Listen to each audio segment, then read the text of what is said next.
Happy Thursday, and welcome to the Sean O'Connell Show. Fun one lined up for you today, as we strive to do every day. Gordy Chiesa to talk a little hoop.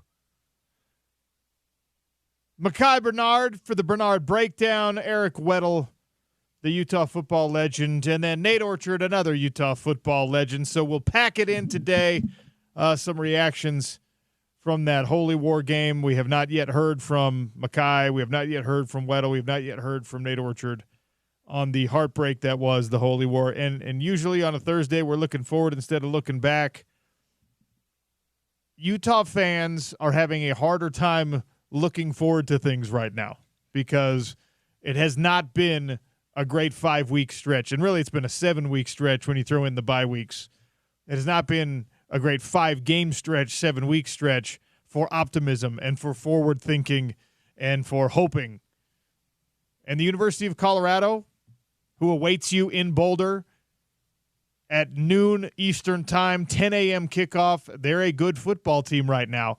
They are a flawed football team, even though they are good, which is why I'm going to spend some time today and probably tomorrow building a case as to how, if maybe, just maybe, Utah football can shake off the doldrums of defeat suffered at the hands of your still undefeated rival. You could find a way to play spoiler for Colorado, because right now Colorado has everything to play for, but in a way that's unique even from what you saw last week against BYU. If you had beat BYU in the Holy War game, BYU still kind of controls their own destiny.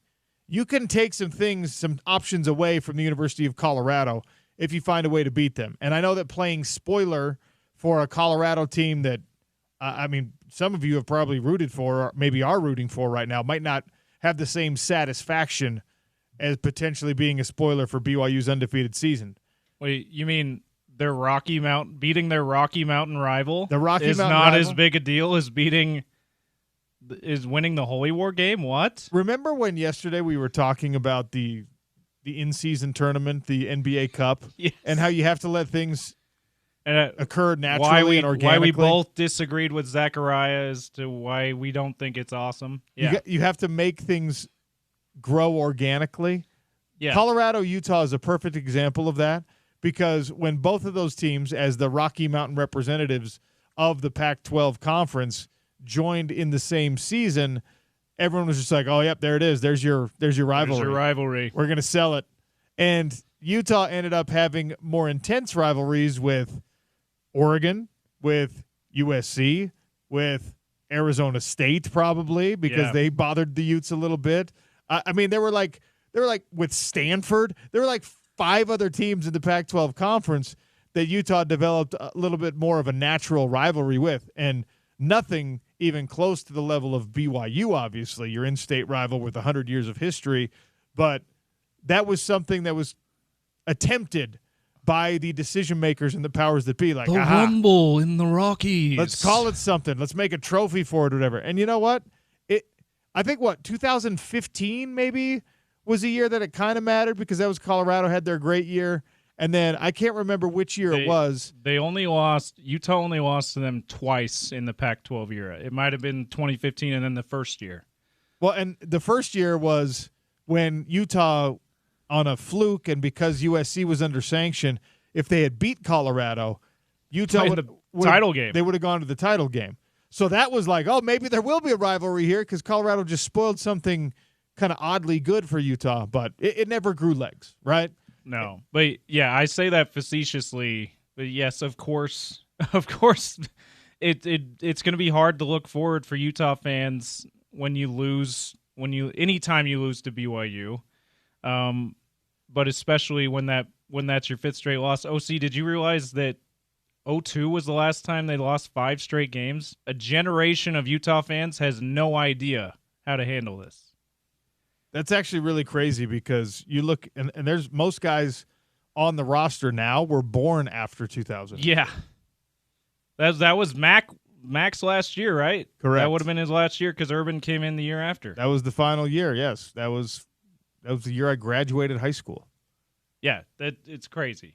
Wow. I won't tell you how old I was. Make you feel old. Well, you would have been like 8, right? Yeah, I was 10. Okay. I was still in elementary school. Yeah, that's fine. One thing about aging for me is I know I'm not aging gracefully, so I'm just like, whatever. It's what. Yeah, I'm just getting old. I have a similar viewpoint. Like, people talk about, oh my gosh, 30, 40. And I'm just like, it's another year older. It's fine. I did everything late. Like, I had my kids late and stuff, so I'm just like, you know what? There's nothing I can do about getting older now. I'm just getting older. I'll try to work out sometimes so I can slow the interminable dominance of Father Time. Still run around with your kids. Yeah. Yeah. So I can still pick them up. But at the end of the day, there's not a whole lot you can do. Although... But 02 was a long time ago, man. It's crazy, especially when you put it in those terms. You just graduated high school. I was still in elementary school. Like, it was a lifetime ago for Utah football. Well, not just Utah football. Football generations. It goes faster. It accelerates. Like, athletic and sports generation is twice as fast as like real life generations, you know? Yeah, like, maybe a decade is an era or a generation of sports, while generally 20 years is what they consider a generation. The last time Utah football lost 5 games in a row was 2 head coaches ago. Yeah. And you have the second longest tenured head coach. It was Ron McBride was the head coach of that last one, and then Urban Meyer, and now of course you've got Kyle Whittingham. And so where for most schools you are on in that same time span, you are on like head coach number 5 or 6. Utah still has a guy who was on the staff back then. Kyle Whittingham was the defensive coordinator back then, right? And now he is the head man overseeing a devastatingly disappointing year. And you've got to go against the University of Colorado, who is as hot as any team in the conference is right now. Kansas is very hot right now. BYU's got to face them. BYU has obviously managed to stay very hot. And, of course, Colorado is a big favorite over the University of Utah. I didn't look it up today. Are we still talking double digits here on the line as Utah goes to take on Colorado? I'm looking it up. This is bad radio, but I'm looking it up right now. Utah versus Colorado betting odds. The thing is, 11.5-point favorites are the Colorado Buffaloes. The thing is, if Utah finds a way to shake off the emotional hangover, you're not dealing with anything like significantly different on your offense except for the absence of Brant Kuithe. And I know that is not small.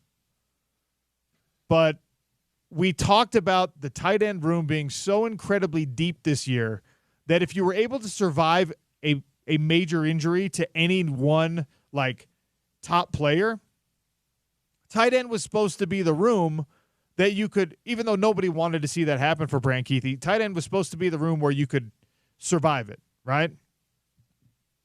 You've lost Money Parks in the wide receiver room. You still have Dorian Singer. You still have your best wide receiver. You lost Cam Rising in the quarterback room. You don't have your best quarterback. You also lost Brandon Rose, so you don't have maybe your second best quarterback or your third best quarterback, depending on where you stand on that. You lost Sam Heward, so you don't have some insurance policy with experience. You were able to withstand, allegedly, an injury in the tight end room better than you were able to understand or withstand an injury somewhere else. So Brant Kuithe's absence will be felt in the offense, but it's not the same step down as when you lost Cam Rising. It can't be. You can't allow it to be. Mekhi Bernard has been your best offensive player. He's still available to you as far as we know. Knock on wood. I guess I should double check that when he joins us in the we Bernard can ask breakdown. Him. He's had the last 3-4 games, it seems like he's left the game with an apparent limp or something like that in each of the games, and then he's just gone right back out there and been the same guy as he's been all year long. So he's taken some hard hits for sure, but he's still not out. When he left the BYU game temporarily when he came limping off in the BYU game. That was the very strange, unexplainable play call to have Damian Alford throw the double pass. And it was like right there, I was like, okay, so a turnover on an incredibly bad decision, and you could have just lost your most important offensive player remaining. But Mekhi Bernard is an absolute boss and a warrior for this team. And I don't know, 2 minutes later, 1 minute later, he's running sprints on the sideline, making sure his legs are still working, and then he gets back in there. So getting back to this Colorado matchup, for the University of Utah to find a way to get to a bowl game, I don't know how much of a desire that is for people right now. I don't know how many people are like looking forward to a Utah bowl game. I don't even know what bowl game a 6-6 Utah team goes to. Vegas Bowl? I don't know if people are going to spend the money on the tickets. It just feels like there are a lot of Utah fans who would rather see this team just pack it in. But you can't. This isn't the Utah Jazz. There's no tanking. This isn't your terrible, underperforming favorite NFL squad. This is college football. You don't get the number one recruit you don't get a chance at the number one recruit in the nation if you're the worst team. Can you imagine how that would be awesome? How different college football and basketball would look if that were the system? There was a draft. Yeah. If you were just like, well, we're the worst team in the country, so we get the number one quarterback recruit. Yeah. That would be amazing. Maybe, you know what? They could institute something like that if they go to like real pro situations. You know, it's coming where the school's paying. Maybe that's one of the changes. Yeah, maybe there's going to be some kind of draft. It's like I'm not even going to pretend, because can you imagine getting Alabama, Ohio State, Georgia, Michigan, Oregon to sign off on something like that? Absolutely not. They're just like, wait. So you're going to give the number one recruits to the worst teams? Yeah, we are. I don't want to be part of this league anymore. But Big Ten and SEC break-off league would start so fast. Anyway, staying on task. This Colorado team looms large right now, but they are flawed, and Utah football, whether you as a fan want to embrace it or not, they still have a lot internally to play for. Like, this coaching staff is motivated to finish their job successfully. This team is motivated to finish their job successfully, and their job every single week, and unfortunately they haven't been able to get it done the last 5 weeks, is to win football games. And for coaches, even more than that, you've got to win football games, and you've hopefully got to do it the right way, and you've got to still care for and mentor and guide these individuals who've committed to play for you, and you have to salvage something of that relationship so that you can keep the talented guys there next year. I asked Miss Snowden point blank on the coaches show on Tuesday night, are you going to be a Ute for your whole career? Because there's a real concern that is going unvoiced in a lot of these conversations about whether or not you can retain your top talents after a disappointing year like this.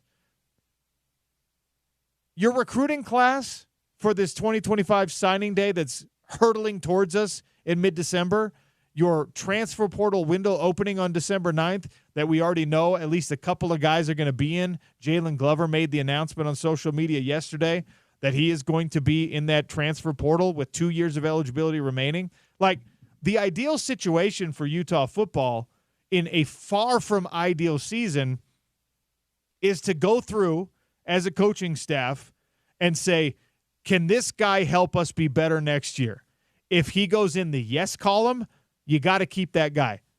Jalen Glover, from a talent standpoint, belongs in the yes column. I don't know if from a culture, from an attitude, from a fit standpoint, he still belongs in the yes column for the coaches. But from a skill and talent standpoint, he belongs. He is clearly a Power 5 running back, Power 4 running back. He's clearly at least that good. Is he stellar? Is he the number one guy? Is he the next, Zach Moss? No. But you don't just need those guys. You also need the role players. You also need the quality backups. And he could at least be that. So you've already That's already -1 on the total ledger. That's already a guy that maybe, hopefully is not a net loss for you. Maybe his absence, because of whatever issues that we didn't get a whole story on in the earlier part of the year, maybe he's not the right guy to put a lot of effort into keeping around from, like I said, from a culture standpoint. But when I look at someone who's capable of carrying the rock for yards and touchdowns, that's a loss for the University of Utah. So now you have to go through this entire roster, and you can't wait until December. You have to be doing it now, and you have to be doing it in these final 3 weeks, and you have to be saying, can blank make us better next year? And if the answer is yes, your job as a coaching staff is not just to coach that guy to a win against Colorado, but also to coach that guy in such a way that he wants to be on the roster next year. From a radio standpoint, James, it might be better for me to wait until the season is over to go through the list and be like, okay, now that we don't have any games to talk about, guys, who do you want to see back next year? Who is your top priority in recruiting for next year? That's already on your roster. Smith Snowden is way, way up there on that list for me, right? Unbelievably bright future. We saw he could be a factor in the return game, and obviously he's very good playing that nickel spot. I think he's got the skill, the athleticism, the attitude also to be your number one corner eventually when Zamiah Vaughn and whoever else moves on. So he's way up there as an example. But if you wait until the end of the season ends, and maybe now you haven't given that guy enough love, you haven't given that guy enough reps, you haven't given that guy enough attention, and he's already in the transfer portal. His locker is cleaned out. He's already high-fived and handshake. Yeah, there's no time to wait. You can't wait. So the coaching staff right now is juggling, okay, all right, so I got to find a way to beat Colorado. We got to put the best guys on the field right now.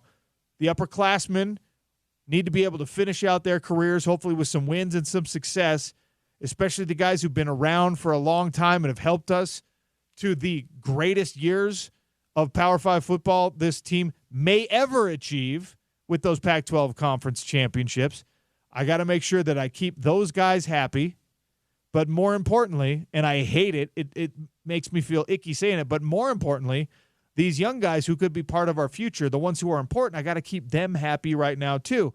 Oh, and I got to find a way to beat Shedeur Sanders. Yeah, Travis Hunter. So I put the question out there. It's not. I did put a poll question out, but I put a question out there. Utah can beat Colorado in Boulder if, fill in the blank. And that means you get to take it wherever you want. 877-353-0700 on the Dish Pros text line, at RealOC Sports if you want to tweet it at me. It's an open-ended question. You can beat Colorado if, and you could take it with the hardcore analytical approach. You can go all X's and O's. You could talk about the more ethereal concepts of belief and motivation and want.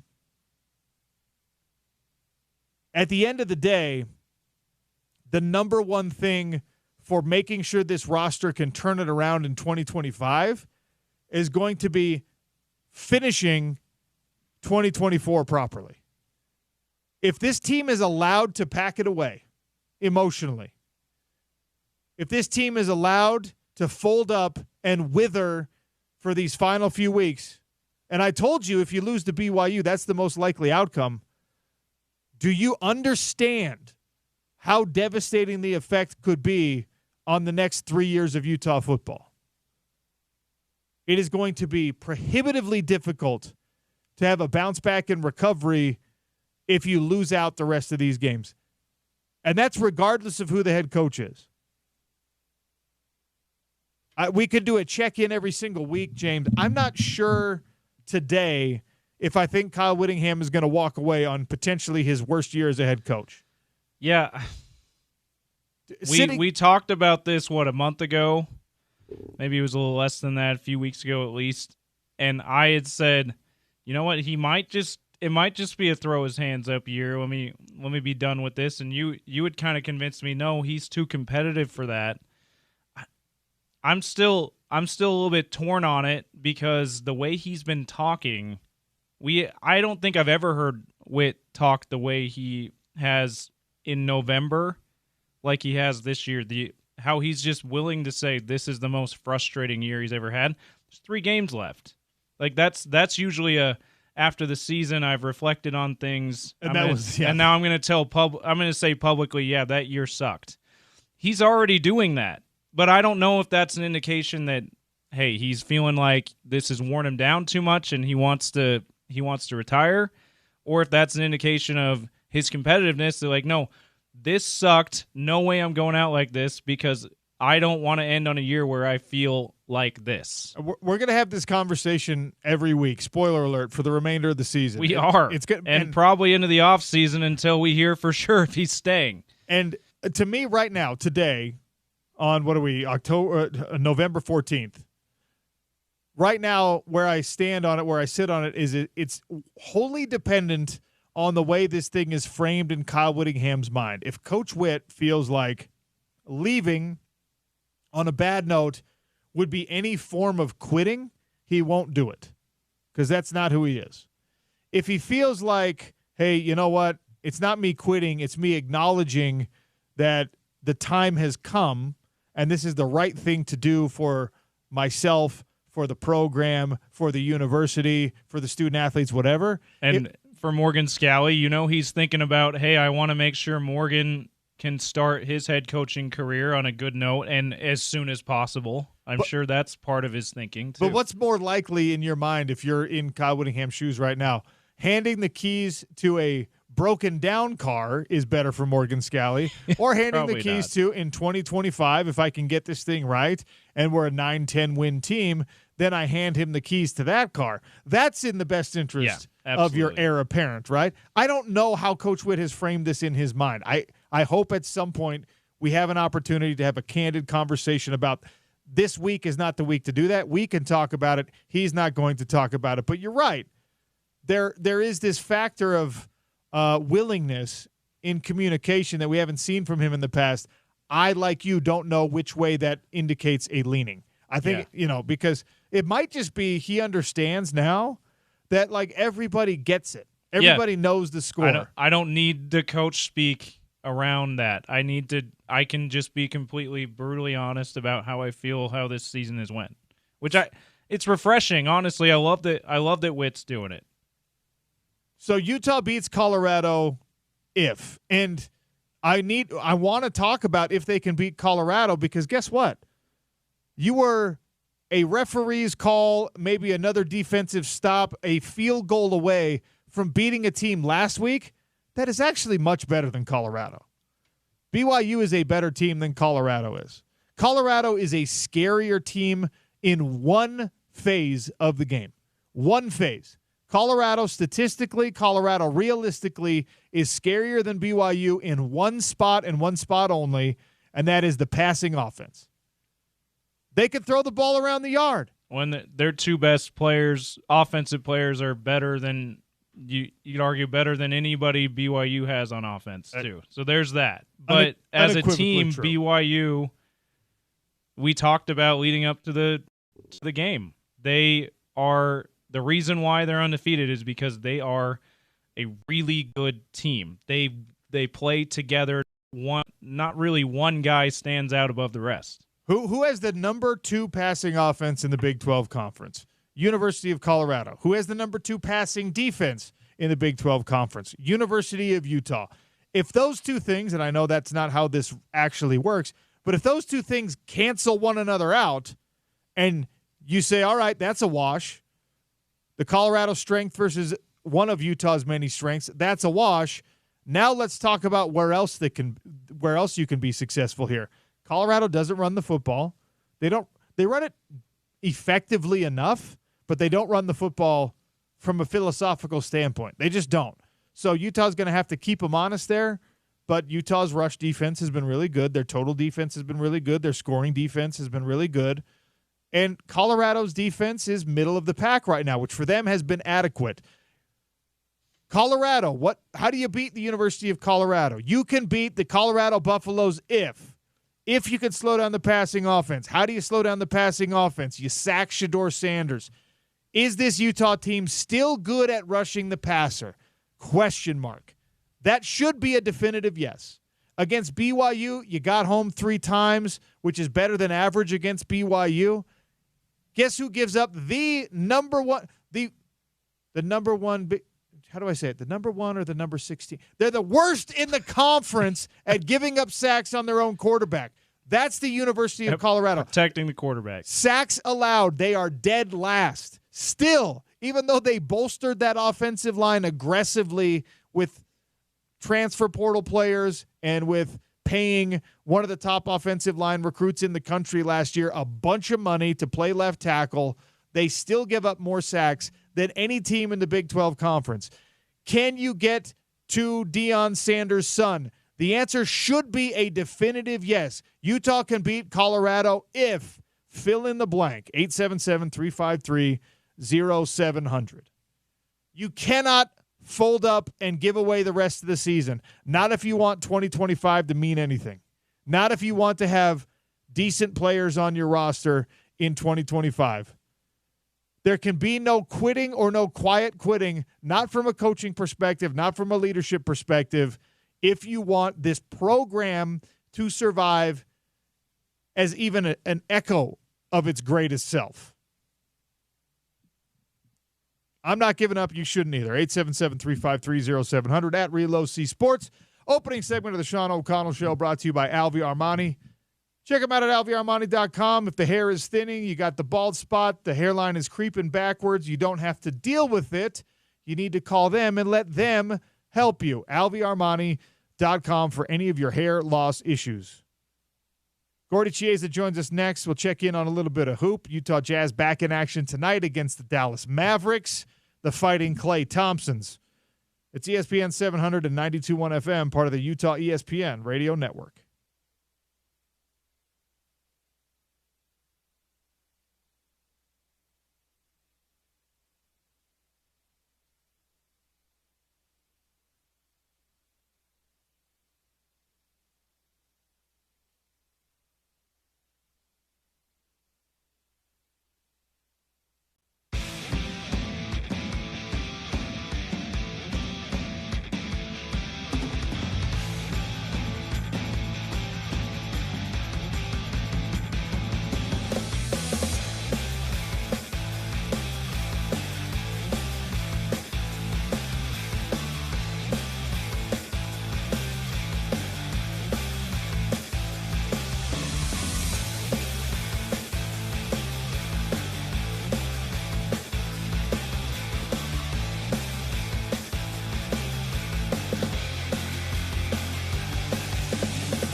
Wembanyama, guarded by Kispert, turns, shoots, and swishes for 50. He's not human.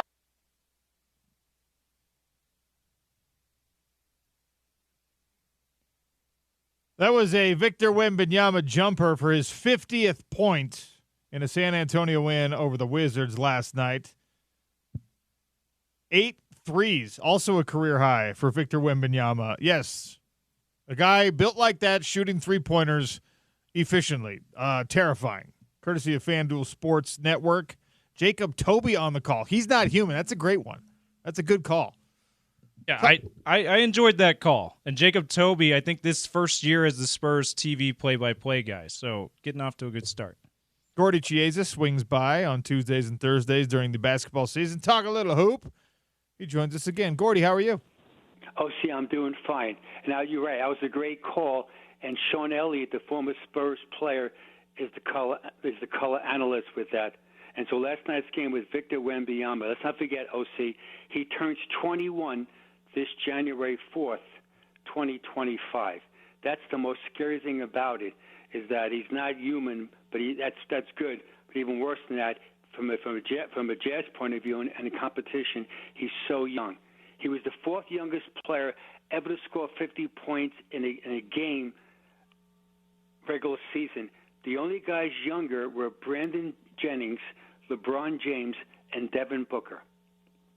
So, first time he scored 50. It's not going to be the last time he scores 50. It's not going to be the last time he hits 8 threes in a game, probably. We're at the early stages of the Victor Wembanyama development. We're still at the early stages of development for a lot of the Jazz best players. When you're a coaching staff, how much do you give credit to or credence to like these milestones? And maybe 50-point game is not an important milestone for a coaching staff, but when you're looking for a young player and saying, all right, let's see what we have in this kid, are there certain milestones, certain statistical benchmarks you need to see a guy prove to you, okay, he can get there? I don't imagine 50 points is one of them unless you are Victor Wembanyama. But do they exist? Well, it's more efficiency. So it's how you get them. Do you get them out of the rhythm of the game, out of the flow? When the ball is swung to you, do you over-dribble or under-dribble in a positive way? And so the 50 points is impressive, but just as from a coaching standpoint and from a floor mate's visual, is that are you playing the right way? And Victor Wembanyama is playing the right way. That's how much talent that he has.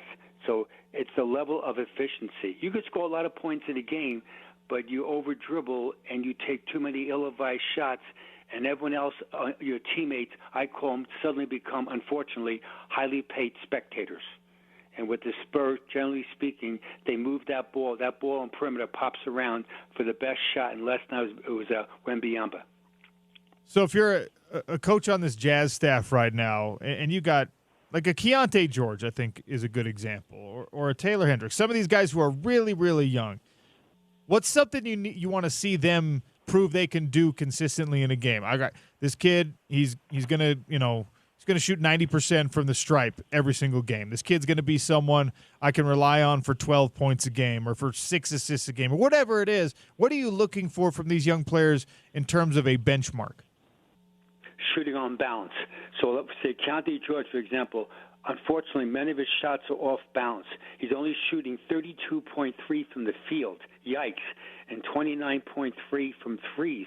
And sometimes he shoots, I call it angry.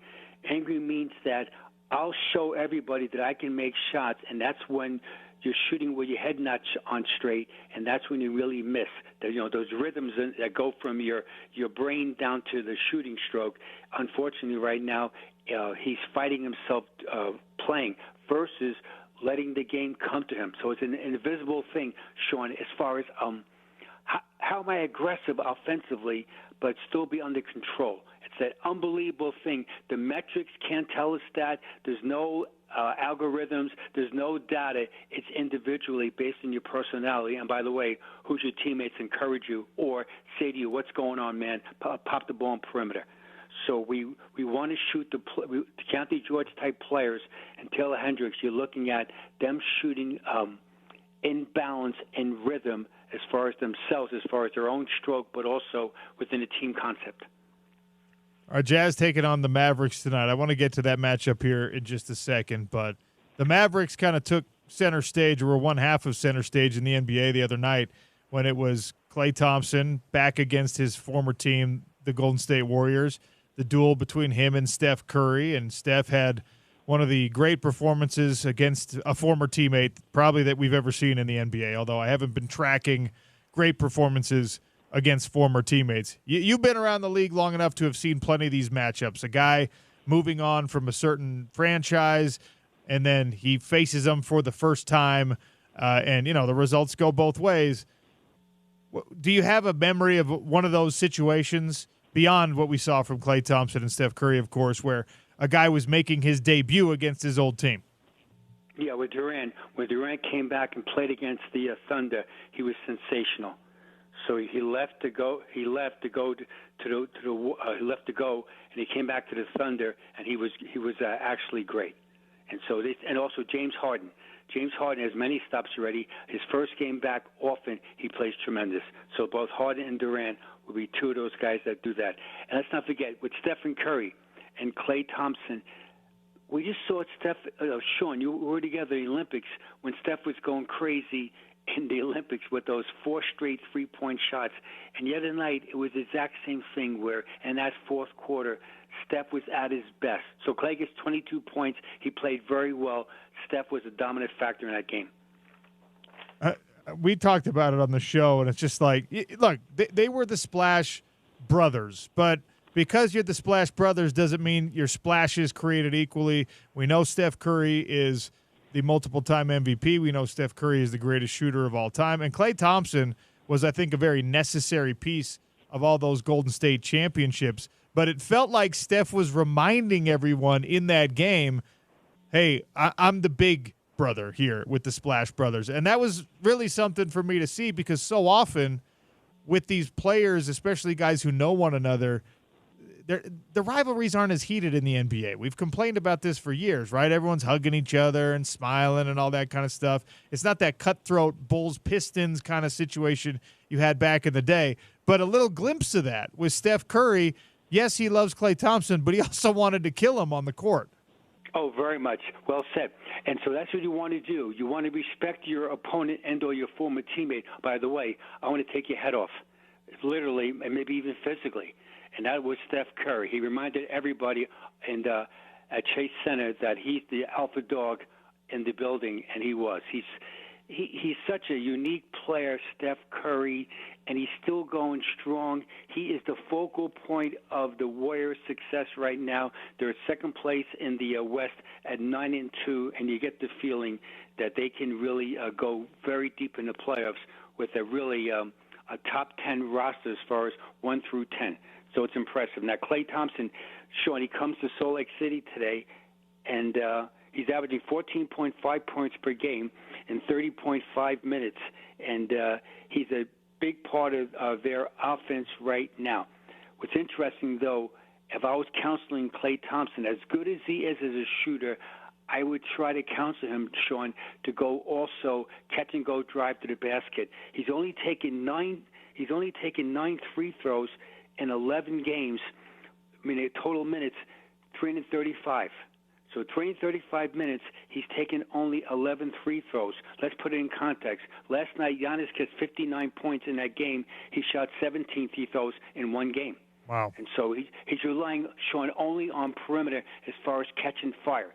I get it. He's good at it. But you want to do, as far as from a winning standpoint, sometimes change up, drive the ball to the basket to make a shot or a play. What's the play? I don't know. It could be a driving kick for a pass-off lob. It could be kick it out to the corner. It could be jump stop in the lane to create fouls. Whatever it is, it's positive. And the Mavericks need him to slightly adjust his game to help Kyrie and to help Luka out. How much of what you're seeing from him now is maybe related to the injury history that he's got? Maybe a little bit more hesitant to do that driving and kicking that you would have seen from him in earlier years. No doubt. Well said. Exactly. That he's slightly hesitant as far as you're being aggressive, but you're not absorbing contact. But in playoff basketball, and that's the benchmark how the Mavs are going to be judged, is that you've got to be velocity driver and cutter in the playoffs to put stress on the defensive players' footwork. And so the ref gives you that call, that bump foul, or the step-through call that you get as far as the better players get in playoff games. So I'm saying try to do it right now to harden your body, and both mentally and physically, to get in the playoff run. Because the Mavs right now, they're 5-6. They need more for him, and also his other teammates also. What the Mavs are doing, Luka's struggling. As great as Luka is, very similar to, we'll say, to Larry Markin in the last few games, where the defense is absolutely focused on him, trying to slow him down. Luka's only shooting from the field 41.9, and from three-point range, only 32.1 from threes. So it's been a clunky shooting performance by Luka so far this year. Even though his numbers seem good, as far as efficiency, it's way down. This is maybe a weird question. Does Luka need to change his body? I mean, he's a young player. He's far from lean. I know that he's been great, and maybe you don't question how he's built or his diet or anything because the results are there on the floor. But when I think about sustainability and I think about what guys like Zion Williamson have been asked to do, and we saw it with Sean Kemp going up and down back in the day, does Luka Doncic need to change his body and his build while he still can? Yes, slightly. The answer is yes. Usually speaking, I know there's always an outlier, so let me preface this, is that when you're slightly lighter, you're more efficient and you're less acceptable to injuries. Slightly. There's always an exception. I get it. So I would say that he's died 2 years. The summer of 2023, he was much more conscious. Right now, it seems to be that he's not. And that's how part of your efficiency, where you have a little more weight on you and that you don't have that same leaping ability. And I know Luka plays basically on the ground versus up in the air, vertical. I get it, as far as being horizontal. But just generally speaking, again, he can improve his body. It will help him long-term and also for his team as far as in the present tense. Again, the Mavericks, they're built to try to what? They lost last year in the NBA Finals. They're saying, wait a second, we think we could be champions. And so far, they've had a slow start. Right now, they're the 12th best in the West at 5-6. They're only 1-3 in the road. So in their world, they've lost 3 in a row already. So in their world tonight in the Delta Center, they're going to come out trying to get a win. From the Jazz point of view, they're going to try to knock them out. So what do you need to see from this Jazz team against the Mavericks tonight? Well, the first thing, the Mavs play a lot of zone. So, Sean, old school 2-3 high school zone to protect Luka as far as being in foul trouble. So the way to attack the zone, just generally speaking, is to have less dribbling, quick ball movement, screening action on the baseline, and someone flashing high in the middle of the zone. Without being so technical, you go from low to high. We call that buddy ball. And so Larry Marketing should be that guy that's flashing in the middle of the floor to make a catch where it's 7 foot. He can shoot over the perimeter defense and in front of the interior defense. So you want to be a flasher. You want to move the ball, and you want to have screening action versus which most teams do wrong, whether it's high school, junior high, college, or the big bear pros. They dribble way too much into the zone, and they play catcher on perimeter, and that thing called the shot clock goes down, and suddenly you hoist too many ill-advised three-point shots, and that creates a long rebound, so it backfires then, long rebound. So the Jazz have to move the ball.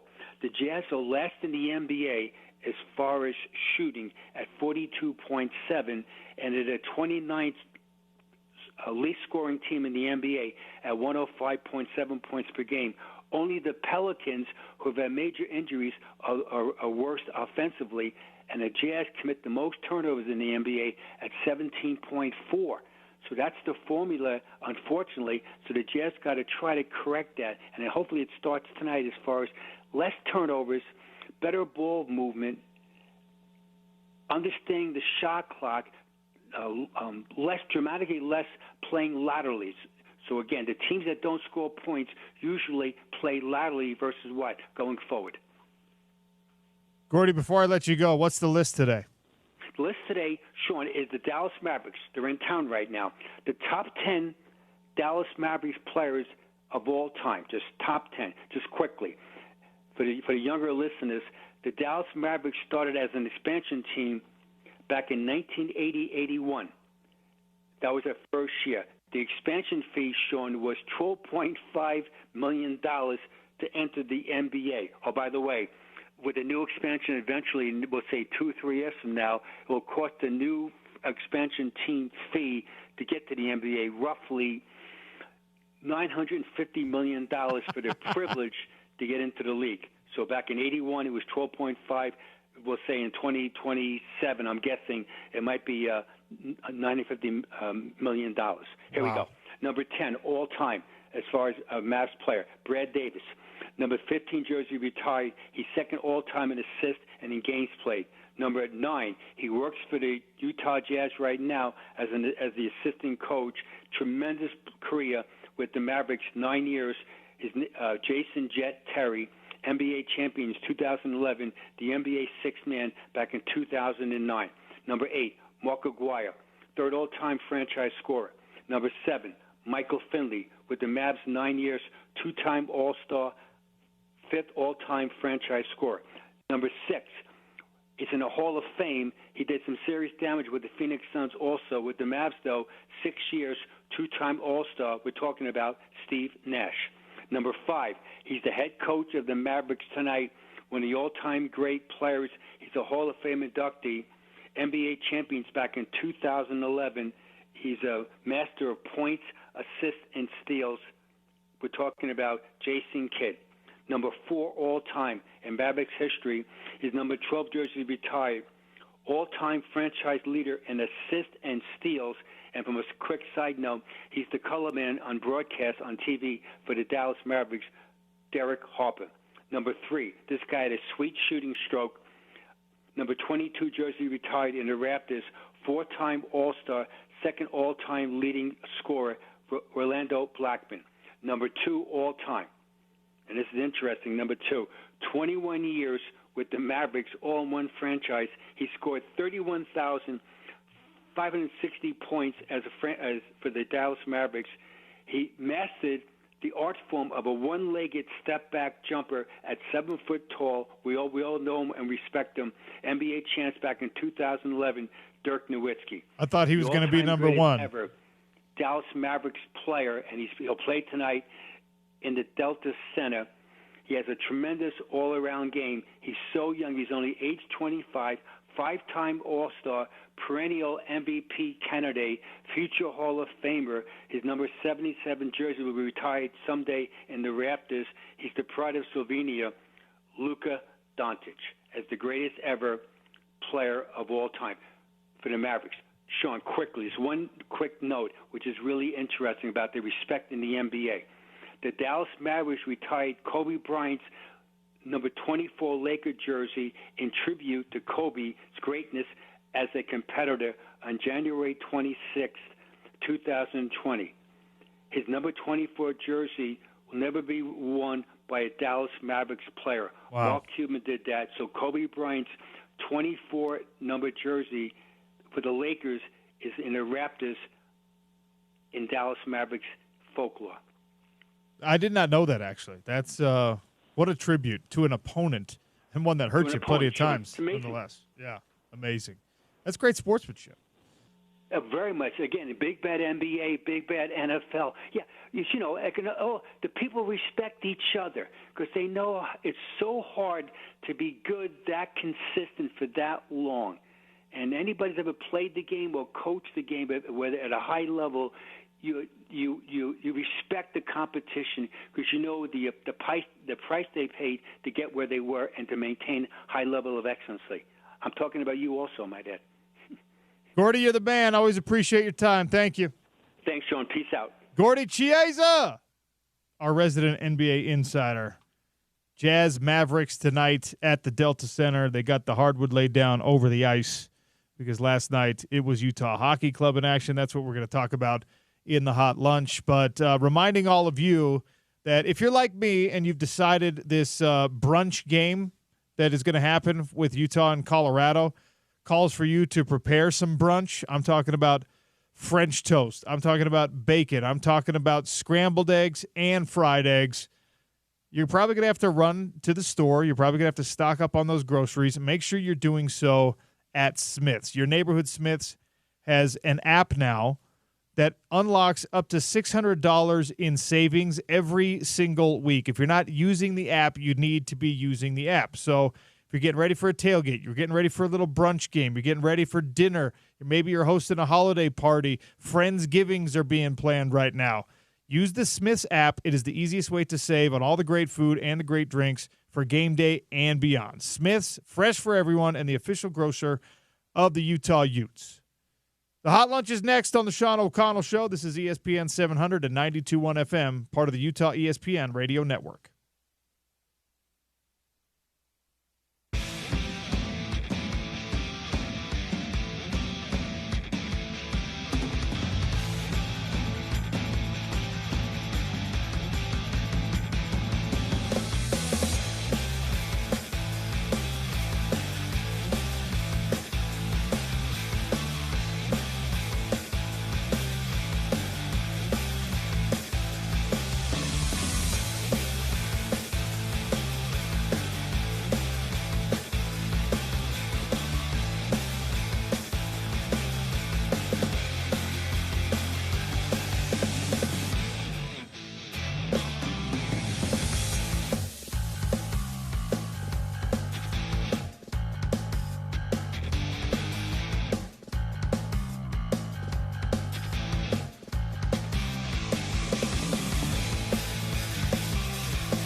All right, the Bernard Breakdown. Mekhi Bernard joins us every Thursday. That will happen in about 6 minutes here on the Sean O'Connell Show. Right now, time for the hot lunch, and we'll make it a quick one.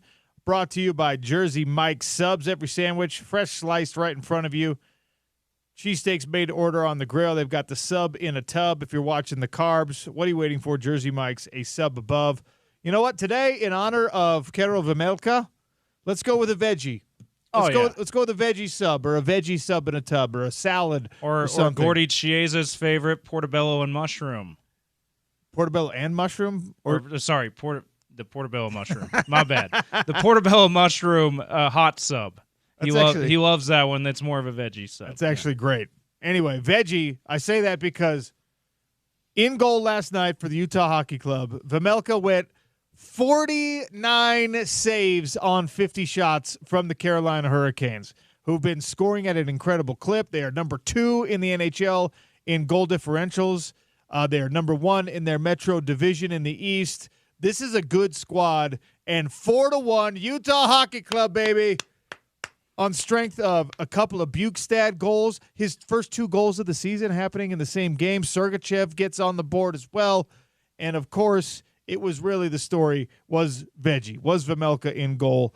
Was it Bill Fraser who told us that in the previous 11 periods of hockey he has played, he's getting no goal support, no offense? He'd had 1 goal scored by the hockey club in front of him in 11 periods, and he got 4 last night, and he was an absolute wall. Yeah, he paid it off. He showed, hey, you get me some goals, we can win games because I'm going to hold it down here in the net.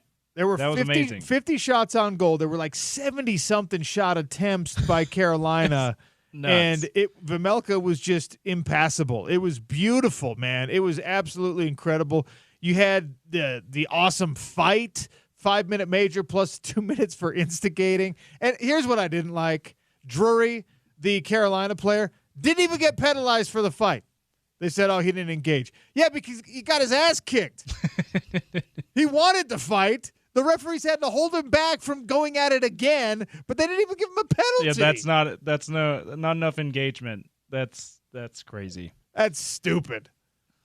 I didn't like that one bit, but you know what? It was a wonderful night at the Delta Center again. I will say this about the Utah Hockey Club before we take a break and get to the Bernard Breakdown.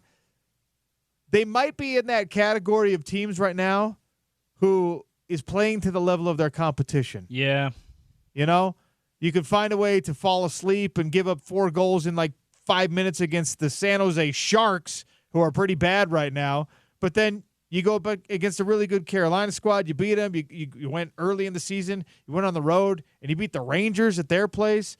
You beat the Blues. The Blues are kind of in your same category record-wise, but are a more experienced team. So I worry about teams that only play to the level of their competition, but it's probably one of the milestones you have to get over on your way to being great. Yeah, I mean, at least they're beating teams that are supposed to be better than them. But at some point, you got to also soundly beat the teams that you're supposed to beat too, and that's probably the next step there. And you're talking about Veggie. It seems like he's that so far. Before last night, he's been that pitcher that gets no run support. Yeah, but wins the Cy Young because he's the best pitcher in the league. That kind of thing, like.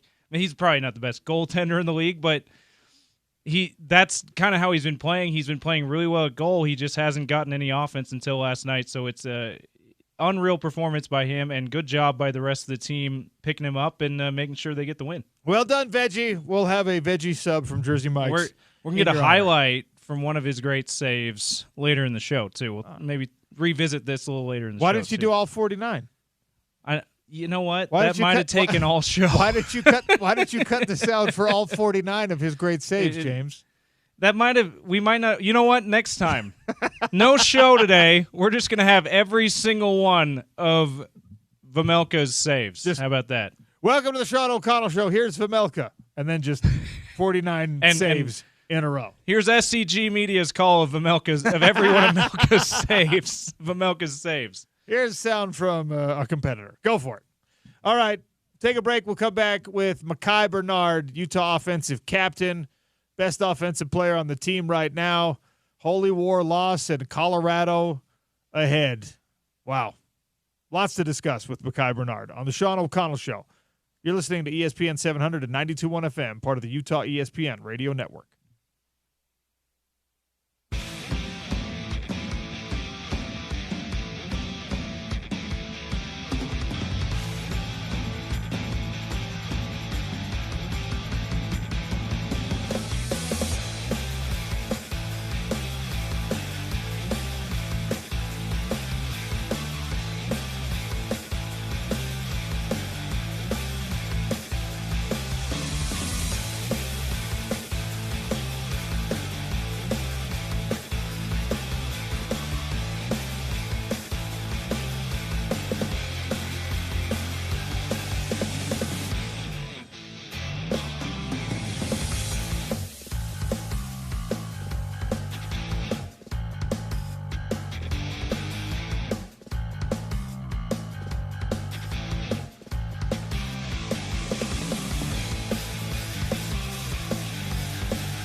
Rose in the flat. He's got Bernard. Mackay's got the 5 to the pylon. Is he in?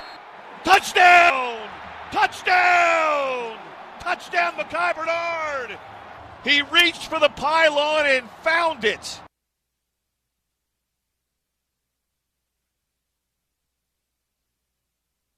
That highlight, courtesy of Utah Sports Radio.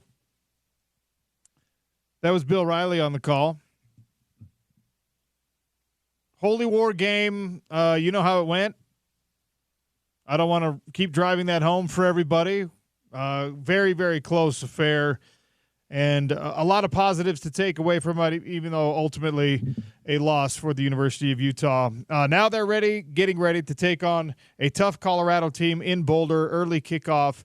You can hear it right here on ESPN 700 and 92.1 FM.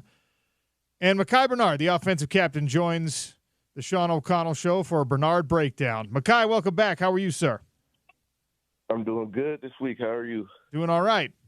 So we're not going to look back too much because it's painful for everybody. But your thoughts on the Holy War and you know how you're feeling a few days after. Great game. Happy to be a part of it. Didn't go the way we wanted it. Should have gone the way we wanted it, but it never goes your way. So, but now, looking forward, keep going, keep pushing, keep fighting. And that's the theme. That's the question on a lot of people's minds after the emotional dump of getting oh so close against an undefeated rival and securing a win that in a lot of ways would have redeemed the most recent string of losses. But still coming out on the bad end of it. Is this team able to stay focused? Is this team able to keep pushing the same way as you get ready for Colorado? Yeah, I believe so. I mean, you got to think about it like this. Like a lot of people love to play football. You'll probably said this already. We love to play football, so we're going to continue the rest of the season because we still got more games to go. It's not like we all want to quit and not play football ever again. We want to keep going, finish out the season. So the guys who are going to be here next year can, get ready for the next one. And, they'll have some fight in them for next year. I've talked to you about this a couple of times now. You have an increased leadership role on a position that you are excelling in. Your performance on the field, I think, is something you lead by example and maybe, conversationally and verbally, you have to do a little bit more of the heavy lifting as well. But when you're talking to the young players and the guys that are going to be here next year, or at least have the option of being here next year, what is that conversation like in the big picture stuff? I know for this week it's let's execute, let's win. But when you're talking about, hey, this is not the norm. A 5-game losing streak is something that we haven't experienced in decades at this place, and this is how you got to avoid it. How are those conversations going? Just tell them, man, this is your chance to write a story that, hasn't been written in a few years. Yeah, we are losing streak, but what do you do next year? We're going to be looking at the team and figure out what we're going to do next year, and you can do that next year, and everybody will understand that who you are as a player. And so that's the answers I'm giving is just, hey, man, you can rewrite history and make this Utah team great again. Brandon Rose came out, and in the first half especially, was performing incredibly well. It felt like the offense, rallied around him, and there was a bit of a spark. Do you know when in the game he got hurt? Was he hurt before halftime? I have no clue if he was. He didn't say anything about it, or he didn't show anything. I didn't know. And then obviously, since we have learned that he's out for the rest of the year, so he gets his one start. I imagine that's a discouraging situation for a guy like that, and someone who played an important role in this BYU game. What did you say to him? Keep fighting, man. He's a great athlete. He's a great quarterback. He's had a lot of unfortunate events that's happened to him. Last year before the first game, got injured. When he could have potentially been the starter last year, and then finally getting his chance this year, getting injured. It's been a tough ride for him, but he's a warrior. he's going to keep fighting. I just told him to keep fighting. And now Isaac Wilson assumes the starting role again. At least that's what Kyle Whittingham told me the other night on the coach's show. And for the freshman, it's been a bit of a roller coaster. He probably came in hoping he could earn the backup job, but not expecting to play much because we all expected that Cam Rising would be the dude this entire year. And then you know the story better than any of us. You know the injury there, and then Isaac has to come in, and then Cam's back for a little while. Now Cam's all the way out. And so Isaac has to come back in again. And then, of course, he loses the job on the bye week before the BYU game to Brandon Rose. And now, once again, he will be kind of taking the mantle of leader, of starting quarterback, of a guy who's got to try to find a way to help salvage this season. How is he handling that in your mind? He's staying prepared. He's got to stay prepared. You never know what's going to happen in this game of football. Your last snap can be whenever. You never know when somebody else has to step up. And so, he's trying his best to be the guy that steps up every single time his number is called, and his number is called again. And so the biggest thing for him is take that fire you had and when you lost your position and bring it back, show everybody why you go to be QB1 again. Mekhi Bernard, my guest here on the Sean O'Connell Show for the Bernard Breakdown. Utah getting ready to take on Colorado. Road game in Boulder, early kickoff, 10 a.m. Mountain Time. So for you all, that probably means an earlier than normal wake-up on game day, earlier than normal breakfast on game day. How do you feel about the 10 a.m. kickoff? It's pretty nice when you're away. Instead of flying back super late, you get to fly back a little bit earlier. That'll be nice. We haven't had one of the cool. Be nice in that regard, and also, just everybody loves to play as fast as possible. We don't like to wait all day and build up the emotions and play late. So it should be a nice change for us. What are you seeing from Colorado on film? They play fast, very physical, but they're not unbeatable. BYU wasn't unbeatable. We just gotta make sure we don't have too many mistakes in order to win the games. Because as you've seen, all of the games we lost have been close. So we got to make sure we come out and do everything perfectly, and so we don't have any close games. This Colorado defense, I don't know if you know the exact numbers on it, but they are the 11th best rushing defense in the Big 12 Conference. They are giving up 150-plus yards per game. And knowing what we know about what you guys have available to your offense, knowing how you have performed this year, it feels like it could be a big Mekhi Bernard day in Boulder, or that would at least be attempted. Is that kind of how you see this thing shaping up? I hope that's how it shapes up. They are they think they're giving up a lot of yards in the rushing in their rushing defense. So I think that's what we're going to try to utilize. But the game plan is open. We gotta figure something out. So we want to put more points on the board. We put 3 touchdowns on the board last game. We got to put 4, 5, 6 on the board this game. So the playbook's going to be open, and whatever we use, we got to use it to our best ability. Mekhi, I can't believe I'm having to ask you about another season-ending injury. We already talked about Brandon Rose. Brant Keithy has been so important to this program over the course of, 7 years now, and he's in the record books, and he had a chance to be the number one in the record books in receiving touchdowns for a career at the University of Utah. And he goes down in this BYU game, and obviously he's gone down in seasons past, and this is a guy who you've been on the team with for a very long time.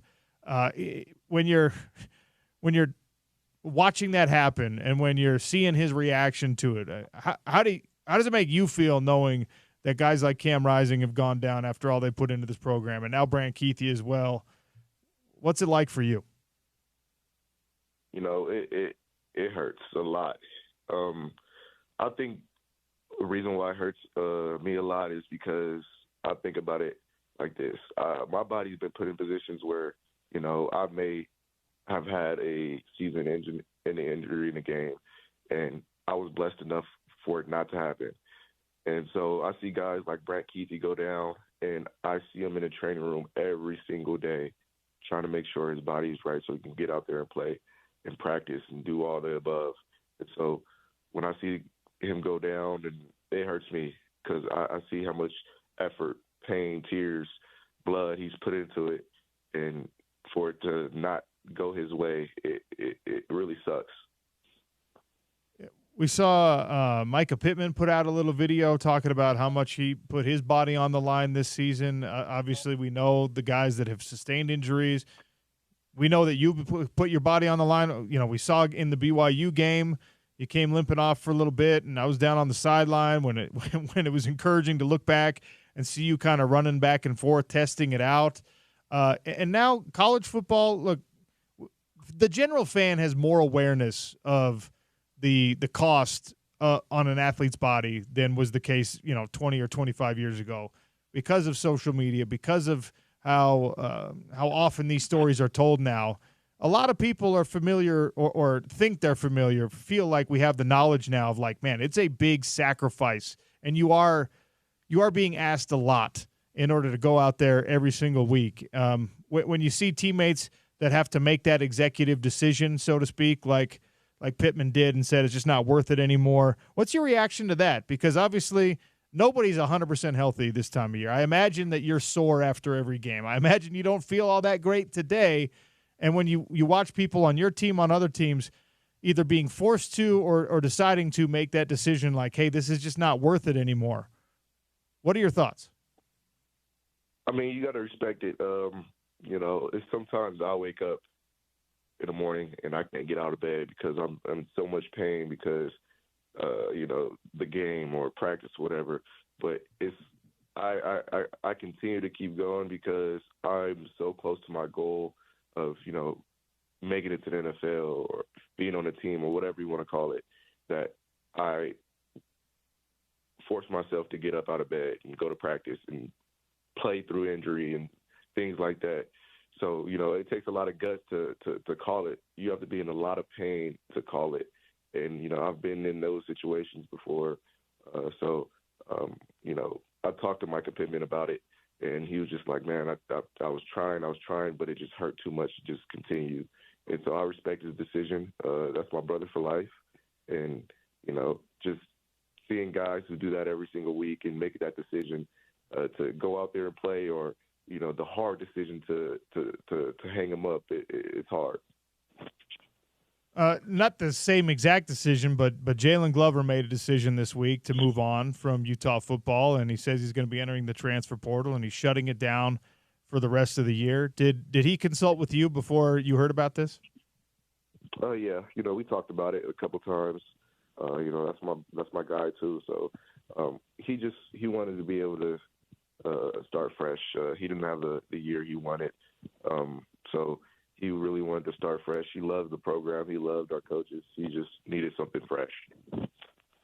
I'm not asking you to tell any tales out of school or put anybody on blast. The fan reaction to things like this, to things like Micah Pittman walking away from the team, we don't have the information. We don't have the knowledge that obviously guys in the locker room do. I at one point walked away from the Utah football team for probably similar reasons to what Jalen Glover decided. So I feel like I have some sympathy and hopefully a little bit better perspective on it. But the assumption is always a negative assumption from a fan base and from people who are wanting to know what the answers are. And you just told me that both of these guys that have decided to walk away for varying reasons, they're your brothers for life. You understand their decisions. Is that the way that fans should be looking at this instead of, hey, a guy's quitting on this team because it's been a bad season? Yeah, I mean, because you got to think about it. I'm with these guys every single day. I know the struggles we go through at practice or, in the facility, around the facility or whatever. I know opportunities guys have because I see it firsthand.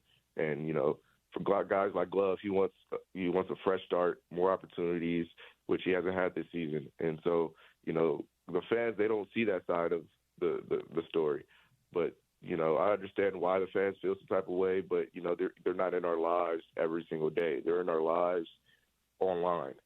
Online shows a different story. So, yeah. circle it back to Colorado, and you can speak on a more informed perspective than most people can. Travis Hunter is playing like 130 snaps a game. He's starting at corner. He's starting at wide receiver. You were asked to be a running back and a corner and play special teams in that Ohio State Rose Bowl. Give us some idea of just how difficult it is in a major college football game to be on the field that much. It's very difficult. I mean, I would say for him it's not as hard as people think because he's on the outside more often, not really in the box. Playing in the box is very difficult because you're getting banged every single play. I'm not taking anything away from Travis Hunter. He's a phenomenal athlete. He is on pace to win the Heisman. But it's playing at corner. When I played corner, it wasn't that difficult. It was a lot of running, I would say, but you're not getting banged up as much. And playing running back, that's when you getting hit a lot because you're in that box. But playing both sides is hard as it is. It really is because you're just out there all game long. Body is fatigued, and you got to do a lot that's asked of you. And so, respect him. I've done it, so I know how he feels every week in and week out. Did you play both ways? Did you start both ways in high school? No, I did my freshman year. My freshman year, sophomore year, and I decided to keep it strictly offense just because I had a cramping problem. Couldn't stay in the game too long because my body would be fatigued. So your corner experience was like by the time you were asked to do it against Ohio State, you were like 3 years removed from regularly playing corner, at least. Yeah, at least 3-4 years. I think I played a little bit my senior year because we was losing bodies, but not too much senior year. Well, that's going to go down as one of the legendary stories of Utah football for me anyway. Good luck this week, man. Continue to stay healthy. You have been, in my estimation, the most important player on this offense, and I anticipate that being the case again this weekend. It's really inspiring to see you fighting through all this, so thanks for your time today. Thank you. Appreciate it, guys. Mekhi Bernard, Utah offensive captain, starting running back, and like I just said, he is the offense in a lot of ways. And they're going to lean heavily on him this week, I imagine, if he's 100% healthy or even close to it, because Colorado, solid defensively overall. Their vulnerability on defense is in their rush defense. And, of course, Utah's strength offensively is running the football because this quarterback carousel and the roller coaster and the freshmen and the turnovers and all that stuff, run the damn ball. Big thanks to Mekhi Bernard for joining us. Eric Weddle stops by next. I'm sure he's got some thoughts about the Holy War. This is going to be a fun one. Sean O'Connell Show on ESPN 700 and 92.1 FM, part of the Utah ESPN Radio Network.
Welcome back to the Sean O'Connell Show here on ESPN 700, 92.1 FM, part of the Utah ESPN Radio Network.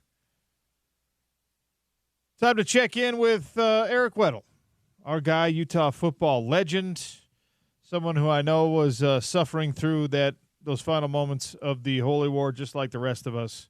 Joins us now. E-Dub, what's up? What's up? What's up? How's my brother doing? Man, I'm doing great. How are you and how are your Broncos? Good. We won last week. On to the quarters. Got a big game at Carlsbad. One of the best teams in San Diego over the last few years. So we're excited for the challenge and going to go shock the world, baby. Playoff football for Coach Weddle and Weddle the Younger, who has been a stellar performer for those Rancho Bernardo Broncos all year. Do you allow him to read the press? I know that they're getting a little bit. You're getting a little bit more press coverage now on your son and on yourself. Do you have to keep the newspaper out of his hands? Well, everything's digital on their phones now, so Yeah, I suppose that's true. No such thing as newspapers these days. Yeah, what is a newspaper? We back in the day after the Friday night game, we would hustle down to the donut shop so we could buy the newspaper to see what the local newspaper wrote about us as a team or as the individual if you had a good game. So times have changed, and he doesn't really get into that, honestly.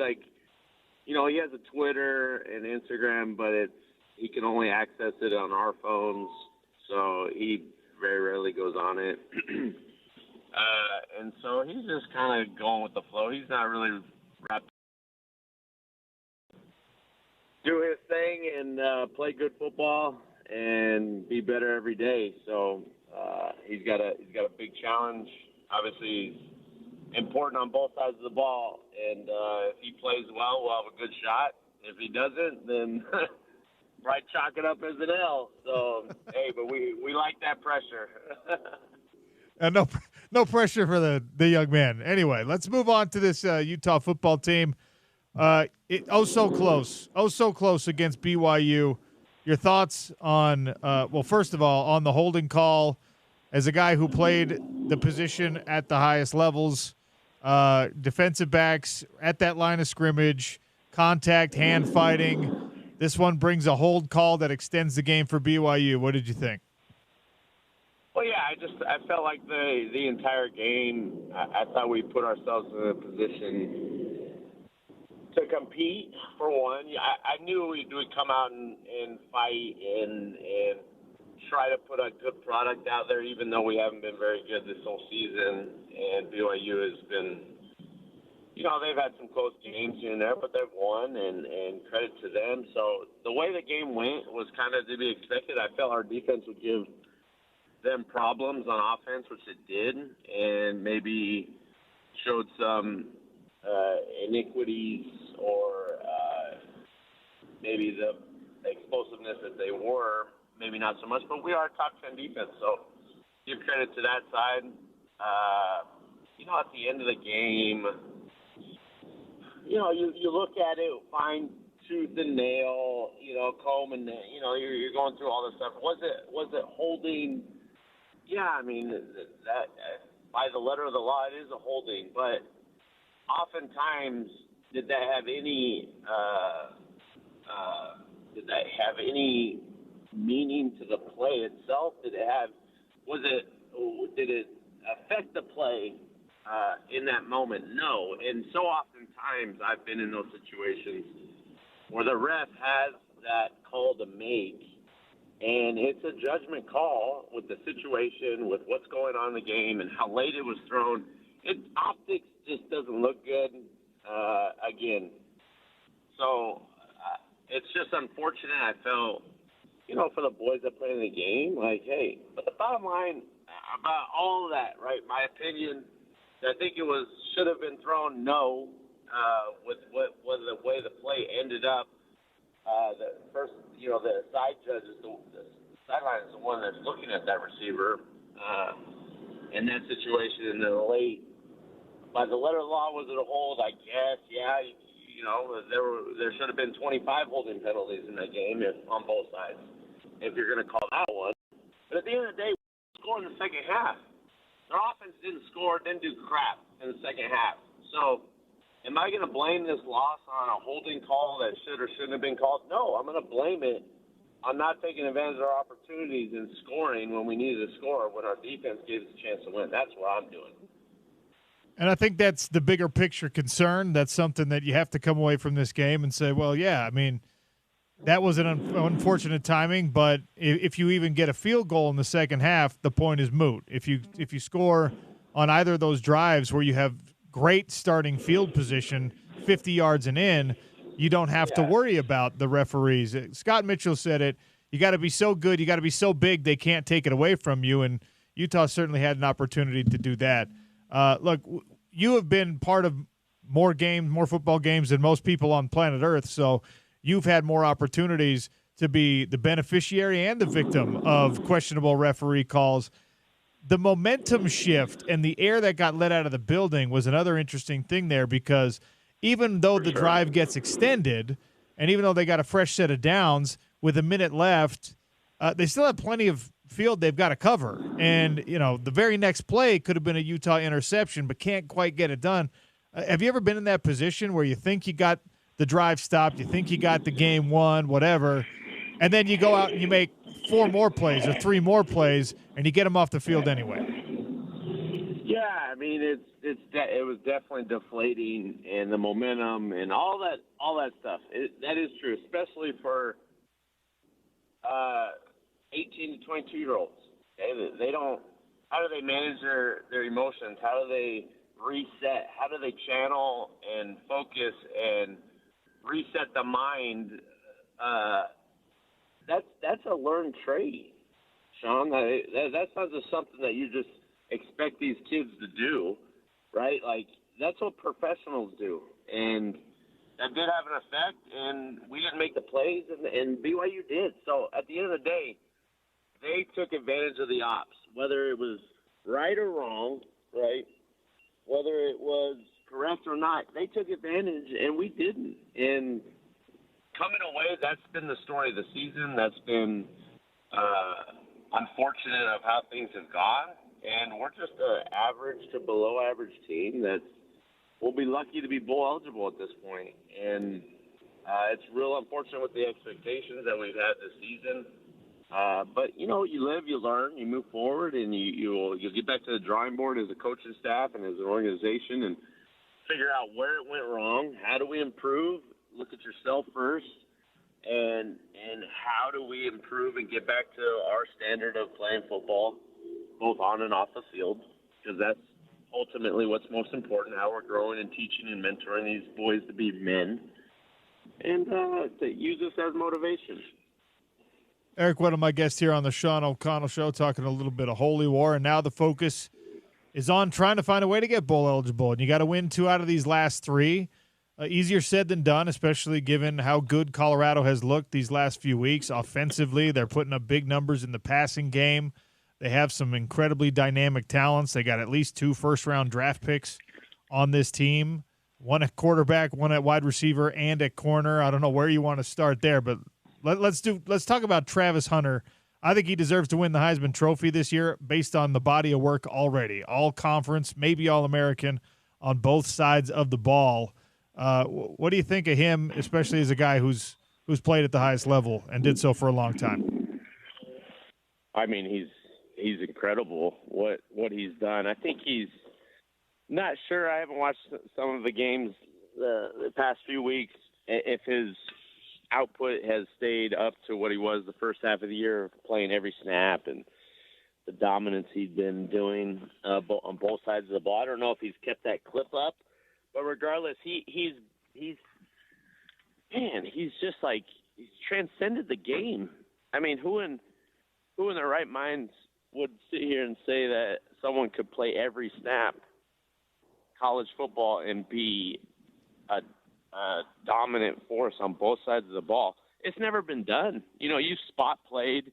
You've had one guy play with one side of the ball, maybe 15, 20 snaps and be really good, but they've always been the full-time player on the other side. Never in this case has someone done it. Now, I think the the way the college game is nowadays, and the no huddle, and at offense you just line up and they signal the route in, so it's not as difficult.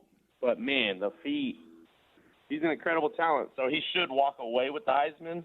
I think they'll find a way not to give it to him, which would be real unfortunate. And man, tall task. I'm not gonna lie, they playing some good football over there with a lot of talent, and Coach Dion leading the way. It's been pretty remarkable the transition over 2 years to put the product that they're putting out there. You got to tip your hat to them. Shedeur Sanders is completing 73% of his passes, and this offense is about 70% passing. They don't even try to balance it out and run the football a lot. So assuming that they're going to attack this Utah defense that has been really solid against the pass, they've been really solid overall. How do you try and limit somebody who's been so incredibly productive? He's got 24 touchdowns, only 6 interceptions. He has been sacked a bunch of times, but like I said, completing 73% of his passes at about 8 yards per completion. What do you try to do to Shedeur Sanders to limit him? Well, I mean, you got to pre-snap you to try your best to give him either different looks and after the snap move into something else, and then also coupling that with the right pressures. So you're affecting the quarterback, right? Oftentimes you're pressuring just to pressure because you feel like you have to pressure, and not much thought or timing or what you're trying to attack offensively, whether it's the blocking scheme, whether it's the route concepts, the situation. Certain windows, they like more vertical routes, which is more 5-step drops, which you have time to get there. Secondary knows that they can, ease out and play those more vertical routes, knowing the pressure is there. I mean, there's a lot that goes into it, but you can't just sit back there and let him pick you apart. And I know that's not who we are. So I'm excited for the matchup. I think Coach Schuyler put a great game plan together and really give Shedeur some troubles, and hopefully he can make a couple of mistakes to keep us in the game. I just don't know how we're going to score. Who's our quarterback? It's the same old story. Really good defense, pretty good special teams, and our offense is not adequate enough. Couple more questions here with Eric Weddle on a Thursday edition of the Sean O'Connell Show before I let him go. In keeping with tradition, I got to ask you about my San Francisco 49ers. They win on a game-winning field goal after Deebo Samuel goes after the long snapper and the kicker because he missed 3. How many times in your career did you want to smack a kicker? Oh, my gosh. The kickers are the worst. Never really, respect them, but never really like them. And, they just go off and do their own thing, and you have one job to do. And it is a hard job, but go do your job.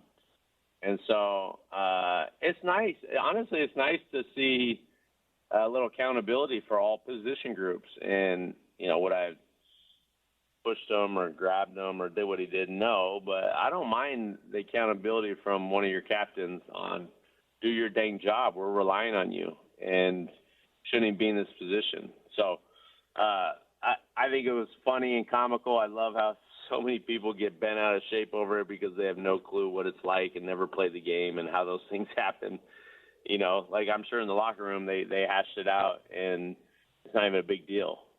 But everyone wants to make a big deal about little altercations when all that stuff happens all the time. And then the Chiefs find a way to stay undefeated. They rely on a blocked field goal to make that happen. I don't know how someone's going to beat the Chiefs. I assume they're not going to go undefeated, but I'm sick of seeing these guys win every damn game. Oh, my gosh. It's so – I don't know. The way this season is going, I think it's going to catch up to them eventually. Not going to bet against them, and once they get in the playoffs, it's most likely going to go through Arrowhead. So we know how that goes. We know how having the extra player on the field, a la the refs on your side, so you're playing against 12. That factor obviously adds in. So it's going to be interesting. They're always winning, and everybody hates a winner. But we'll see. We'll see how it unfolds. I think the only team that could really beat them is probably Baltimore, the way they're playing in the AFC. NFC is a toss-up, which is kind of cool to see. I think the Lions are the best team on that side, but they looked vulnerable last week in the way Goff played. So NFL's exciting. I don't know if the level of play and the product is that top-notch maybe in the past, but there's some close games every week. Yeah, it's been fun to watch the NFL. College football, even though a bad Utah season, has been really interesting as well, and we'll stay on top of all of it with our guy Eric Weddle, who joins us every single week. Hey, good luck against Carlsbad. Thanks for joining me. Of course. Always. Let's go get this dub. Both the Utes and the Broncos. The RB Broncos. Not the Denver Broncos. Not the Denver Broncos. Rancho Bernardo Broncos. That I can get on board with. Head coach Eric Weddle joining us every single week. Thanks, dude. See you soon. Yep. That's Eric Weddle. He's a man. And actually, the kind of person that needs to be driving an Ineos Grenadier. See what I did there, James? That was a great transition by you. Every once in a while, this happens actually. Weddle, when he comes to Utah, he's got some in-laws or some situation down in like rural central southern Utah, and he's just out there on the trails, in the four-wheelers, up into the mountains. He needs an Ineos Grenadier to make that little bit more comfortable. He's got to call you next time he's here, and you can give him the deets to get a test drive going. Or just listen right now. He's probably still listening, okay?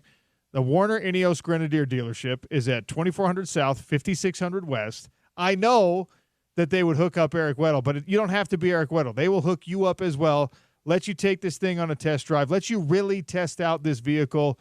Full-time four-wheel drive, available locking differentials. It's stripped down. It has the look of a luxury SUV, but not the insane price point of some of the crazy luxury SUVs. The inline six from BMW powers the whole crew, powers the whole machine. It really is a great car, and it is a head turner. People are going to ask you how long you've had it, where you got it, how many miles are on it, and they're going to ask you how it does off-road. So go test it out.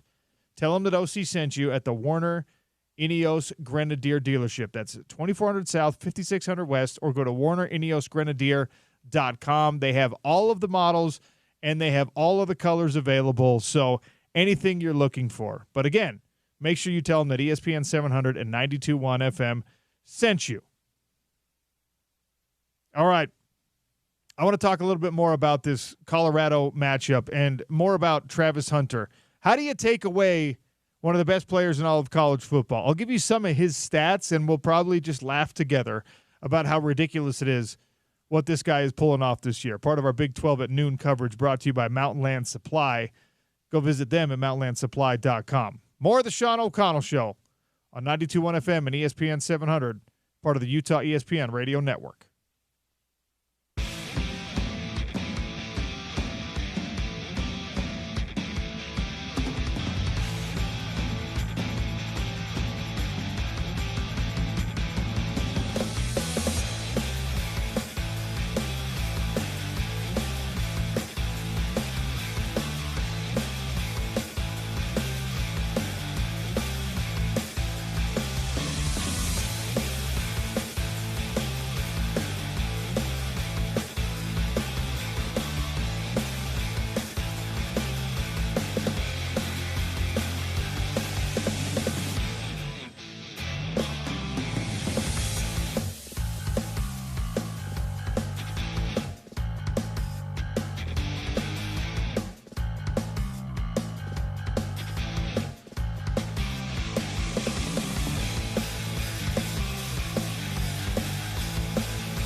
People probably get sick of hearing me talk about Travis Hunter when they tune in to the home of the Utes, but you're going to need to watch this guy on Saturday morning when you're having your little brunch date and you're enjoying hopefully some pancakes, maybe some bacon. Do you know what your menu plans are for this Utah football game?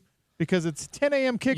Yeah, I haven't made my menu plans yet, but definitely going to be some of that breakfast / brunch food that we're talking about. Pancakes. I've got the pancake mix. We'll whip it out.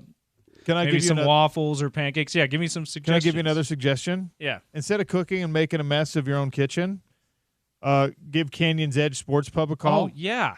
And be like, you know what? Hello. I'm not going to make a mess in my own house. Are you going to be open for the game? They'll say, yes, we're going to be open. We'll open up. Okay. I'm Head gonna over there. I'm going to come down to Holiday. I'm going to watch at Canyon's Edge Sports Pub. Great food, great drinks, lively atmosphere, and, of course, a great way to start the day. They're right down there at the mouth of Little Cottonwood Canyon, so it's beautiful. Yeah. And you're really going to enjoy yourself. That's what I'm going to do. Now that you brought that up, I should have thought of that before. I'm absolutely going out for brunch to watch this game. Okay. In any case, you're going to be looking and you're going to be like, all right, what's this Travis Hunter guy really all about? Well, overrated. No, sorry. He is not. he is number 12 on the field for all of you who are trying to find him. And on a team where Shedeur Sanders is completing 73% of his passes, and he's got right now 5 wide receivers averaging more than 12 yards per catch, Travis Hunter is number 1 among those wide receivers in terms of the overall production. 69 catches, 856 yards, good enough for 12.4 yards per catch, 9 touchdowns. So he's your leader in receptions, in yards, and in touchdowns. There are other guys on the team with far fewer catches who are averaging more yards per catch, which is often the case. But to make your life more miserable if you're a Utah defensive back, they've got LeJontay Wester, who's averaging 13 yards a catch on 45 catches. He's got 8 touchdowns. Will Shepard averaging 13.4 yards per catch on 35 catches. He's got 4 touchdowns. Jimmy Horn Jr. is actually having a relatively slow year. 33 catches, 434 yards, good for 13.2 per catch. He's only been in the end zone 1 time. Jimmy Horn Jr., and I don't care. Why are you like this? Come on, you haven't thought of that one. That's the first time you... Look, it made me laugh, so I can't hate on it completely. But now, this bothers me so much because now I'm going to be watching this game, and he's going to complete a pass to Jimmy Horn Jr. And I'm going, Jimmy Horn Jr., and I don't care. Oh, you're the worst, James. Flag on James for causing an earworm with Jimmy Horn Jr., and I don't care. 5-yard penalty. Illegal procedure. Yeah, I'll blow the whistle because you made me. I'll blow that whistle. Come on, you haven't thought that when you've heard the name? Jimmy Eat Corn? No, because it's Jimmy Crack Corn. Jimmy Crack Corn. And it's not horn, it's corn. But horn rhymes with corn. Oh my gosh. We got to take a break. Thank goodness.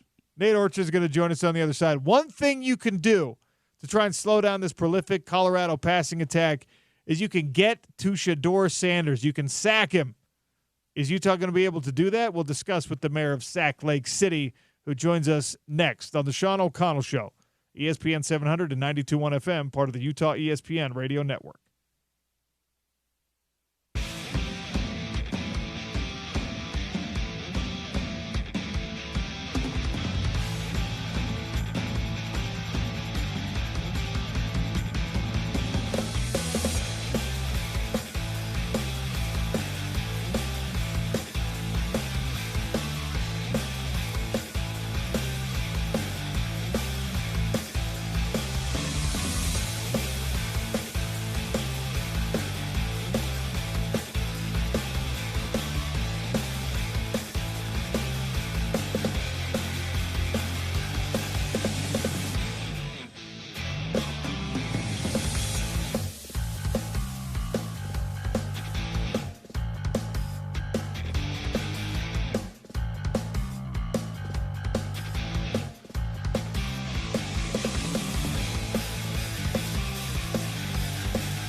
All right, I started the show with this question today. Utah will beat Colorado in Boulder if, and you get to fill in the blank. I also asked the question today about whether or not you think that Utah, with signing day rapidly approaching, can salvage an impressive class even in a disappointing year. These are things that are benchmarks of teams that people believe in from a long-term perspective. And it's really hard, I think, to get high school athletes in particular to have perspective in the long term, because when you're 17 or 18 years old, the 4 years you're committing, or even the 1 year you're committing to play at a school, is a very, very long time relative to your life experience. I mean, think about it. At that point, you only have memories that go back like 12 years. So at the very least, you're giving up a 12th of your entire life to a particular coaching staff. And maybe all the way up to a third of your entire life, at least your conscious life. So I think it's hard to get young players to have real perspective on what Utah football is and has been if what they're watching and what they're paying close attention to is a year where, look, there's a lot left to be desired. Now, if you're a defensive recruit, you're looking at what Utah's been able to do even without any offensive support, and you're going, man, this team is actually really good. And you're looking at guys like Teo Johnson. You're looking at guys like Jonnu Hall. You're looking at guys like probably Junior Tafuna. And hopefully you're looking at guys like Zamiah Vaughn, who I think all of those guys are going to have opportunities on a Sunday. Zamiah Vaughn especially, Junior Tafuna, I think is going to get at least his cup of coffee at the next level. And, you know, Karene Reed and Lander Barton, if Lander needs to come back and play again next year for the University of Utah, because this year his final necessary year of college eligibility before he's ready to go to the NFL. Like, this year has not been a great year for him in terms of what we expect. Havoc plays, forced fumbles, interceptions, sacks even from a guy with his physical profile. So I think he needs to come back. But if you're looking at it through that lens, and you can go back and you don't have to go back very far, you're looking at it and you're saying, well, look what this Utah team has done, developing guys on the defensive side of the ball and pushing them off to the NFL. You have a good history of that at the offensive line right now. Everyone else, you're kind of going, okay, if I'm a tight end, I like what I see here. But how do you retain a class of recruits, of high school recruits, and how do you, of course, attract a class of transfer portal recruits in a bad year? Well, consistency, NIL money, obviously, and hopefully a reliance on the reputation that the program has built up over a decade plus, 2 decades, rather than just living in this moment of a rough 2024 season. So that's also on the poll question. Do you believe that Utah will be able to sustain its recruiting momentum even in a bad year? 877-353-0700 on the Dish Pros text line. You can also give me feedback there. And then one of the big answers to the fill in the blank question I put out there is Utah could beat Colorado if ... if you get to the quarterback. That has been the kryptonite for Shedeur Sanders, who, if you let him stand in the pocket, he's completing 73% of his passes. Going all the way back to last year, the teams that most successfully disrupt him do so by putting him on his behind. So the pass rush is going to have to come up big. And with that in mind, we welcome the mayor of Sac Lake City, Nate Orchard, one of the all-time greats at the University of Utah, still in the record books for single-season sacks leader. Nate Orchard, how are you? I'm good. How's it going? Appreciate you guys having me on. Well, it's always a pleasure catching up with you. Before we get to the Colorado matchup, how have you been processing the last, I guess we're going on 4 or 5 days now, the very close loss to BYU in the Holy War? Yeah, I'm just, taking it one day at a time. It's a heartbreaker, and, it's a situation where you can point fingers in a lot of directions, but at the end of the day, I think the boys laid it out on the field and gave it their all. Offense did well. couldn't be more proud of Brandon Rose and his performance. Defense showed up, and made the plays when needed to, getting to the quarterback, causing havoc, creating turnovers and all those things. But, those last few plays up until the clock hit zeros, those are the ones that count, right? And just staying within the frame of the play calling and understanding and believing in one another. All those little things come up to make a big difference in the outcome of a game. So one of the keys against BYU was you needed to get a little bit of a pass rush back. The four previous losses before that, Utah only had one sack in those 4 games, and that sack came from a backup linebacker. So it has not been the most productive pass rushing year for the University of Utah. BYU has been good at protecting their quarterback, and Utah found a way to get to him 3 times, and, of course, it should have been a 4th if that flag is not thrown. Karene obviously got Jake Retzlaff down right at the goal line, backed up against that north end zone, but that one doesn't go down officially as a sack. Even still, if you're a Utah football fan and you were looking for some resurgence there, what you saw against BYU was, I think, somewhat encouraging, and you're going to need more of that against the University of Colorado. Colorado does not have, I don't think, as good of an offensive line, at least not in pass pro, as BYU had. So I guess my question for you is, does this Utah defense, does Morgan Scalley, does the defensive end room, do they create a pass rush to disrupt Shedeur Sanders in this game against Colorado? Yeah, Scalley just needs to, do what he does best, and that's just creating confusion and chaos up front. Allowing for the line stunts and the backer blitzes and the corner blitzes on a short boundary, even bringing safeties from time to time. Just continue doing what he does best with that, and the guys trusting in the his play calling. And it's good to see Karene Reed out there leading the charge with the boys. But overall, this is just a confidence thing, and the guys are starting to get that back as far as getting some sacks and causing some turnovers this last game. And so getting that momentum and with their belief in Brandon Rose and how well he played, just keeping them in the fight, that's the most important thing. They have some belief, and I think the last few weeks have been discouraging to say the least. But, I think they had a little bit of a glimmer of light and hope as far as, finishing the season out strong and becoming bowl eligible.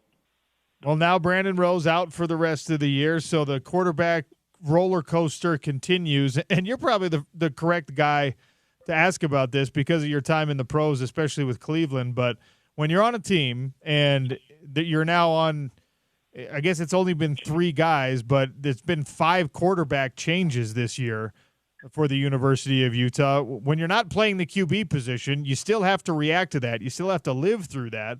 So what is that like for the rest of the guys on this team? It's all part of the script, I guess, right? And it gets frustrating, and it just seems like you can't catch a break. After Brandon suffered his season-ending injury with his leg and whatnot, obviously Isaac's going to be your next guy. But, when I was in Cleveland, we went through an array of quarterbacks. I think in one season we went through 7, and it's just, again, what can you do, right? You got games to play. You have fans attending. You have your family in your corner. The only thing you can continue to do is fight and put yourself and your team in a position to win each and every week. Again, at this point, I think the goal should be to get bowl eligible. You can't hang your head low. You got seniors that are departing this year. You need to, you want to set them out the right way. But at the end of the day, this is a game that builds character and it makes you a better person. And this is a time these guys will never forget. But you learn from it, you grow from it, and you become a better human being. The bowl eligibility thing, I'm glad you brought that up because people would rather hear from one of the all-time great Utes than me about this. But I detest the phrase meaningless bowl game. There's no such thing as a meaningless bowl game. For fans, maybe. For television networks, there's probably a couple of throwaways. If you're a player on a team, the opportunity to play another game with your team, the opportunity for coaches to have an extra month of time with young players especially, so far from meaningless. And yes, Utah at 6-6 or at 7-5 or whatever they can finish, they're not going to be in a significant big money bowl game, but it's not meaningless, Nate. Help me tell the people that this should still be the goal. Without a doubt. Like, these kids are giving it their all, right? And yes, they're coming up short and they're not reaching our expectations, but who are we to judge when there's so much going on behind the scenes with coaches, with head coaches? You got coaches in waiting. There's so much, that goes on behind closed doors that these players only have so much control over. And then the injury portion of it, I mean, that's, it's inevitable. That injury bug gets to everybody, and it's just unfortunate. And I mean, we've had Sam Hubbard, Cam Rising, Keithy, Rose. These guys are banged up. Money Parks. You can go down the list of injuries that have just set us back to where if you were to say, hey, these guys will be out the season, I'm sure the expectations wouldn't be what we had going into this year. But for the players, you're giving it your all. You've come to this university for a reason. You play this game that you love for a reason, and that's, either your family, your loved ones, or just purely your love for the game. And that makes you who you are. And this season is going to be one of those chapters in the story that these guys won't forget. But as far as the bowl game, there's no such thing as a meaningless bowl. I look at my freshman year, we went to the El Paso Bowl, and it wasn't the greatest bowl to be going to, but at the same time, I mean, the gratitude in everybody's hearts to be able to have that opportunity to go to a bowl game, to get a bowl gift, to be able to take your loved one to the game with you, and families to have that experience and the festivities that come with it. You work so hard and you want to reap the benefits and the rewards from it. So any bowl game is a great bowl game at this point for these guys, and they just need to go out and make that possible with these last few games. Nate Orchard, our guest here on the Sean O'Connell Show, talking about Utah football, of course, reaction to the Holy War and a look ahead to the University of Colorado. You got to try and keep pace with a Buffalo's team that scores a lot of points and puts up a lot of yardage, especially the passing game. And now you've got to try to do that without Brant Keithy, who's been, I think, the second most important offensive player of this 2024 season. I would put Mekhi Bernard number one and Keithy number two because, even in the BYU game, scored a couple of touchdowns, one rushing, one receiving for this team. He's obviously a team captain. He's been such a big part of this football program. And again, you see him with more injury bad luck. He goes down. From an X's and O's standpoint, how do you compensate for that? And then from an emotional standpoint for this team to lose somebody like that, how do you compensate? Yeah, it's tough, right? And I know that tight end room is stacked with a bunch of players with the high ceiling and lots of potential. And again, as cliche as it is, just next man up, right? Who's going to step up? Who's going to take that baton and make a run for the position even going into next year, right? Because that's really what you're looking at. Who's going to be our guy going into this next season? And so with the assortment of tight ends and the skills that from strong run blockers to amazing pass catchers to dudes that are 6'7", you've got guys that can make something happen. And now that time and the opportunity for them that a lot of them probably been waiting for. To just answer the call and make something out of this opportunity. I know you're more of a defensive guy, but if you're calling offensive plays this week, how are you trying to put Isaac Wilson in the best situation for success? Because there's a couple schools of thought where you just keep it simple and you let the freshman kind of process things as rapidly as he can, and you hope that that's enough to dumb it down where everybody's on the same page, or because you want to see what this guy's going to be for the rest of this year, but more importantly, in his future, you just say, all right, you're drinking through the fire hose. It's the full playbook. The training wheels are off. How do you handle this if you're on that coaching staff? Yeah, I mean, you look, after letting Ludwig go and coach stepping in, I can't remember his name, as a new OC this year.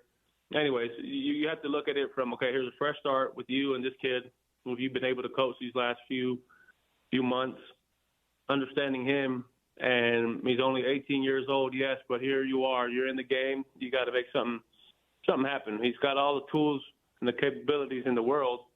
Now he just has to go out and show it, right? He's got to get that confidence back, and in order to get that confidence, you got to be able to establish one play at a time, building momentum, and having the backing of your comrades, right? Your teammates have to feel it too as you're making drives, as you're making strides, and getting first downs, and progressing and making big plays and not negative plays. That little bit makes a big difference. And so, to me, I mean, again, I'm no offensive of schematic by any means, but just keeping it simple. The success I've seen for young quarterbacks like this is, short routes, developing routes, RPOs, giving them the chance to use their legs from time to time, which Zach is capable of, and keeping the read simple, and then from there, play action passes and giving the opportunity to really let it loose because we know he's got a big arm. Who's the best two-way player you ever played with? The best two-way player I ever played with in college? Anywhere. In college, obviously more impressive because nobody gets to do it in college. Yeah. Outside of myself, let me think. Does practice count? Because I was scout team on receiver in practice. You listen.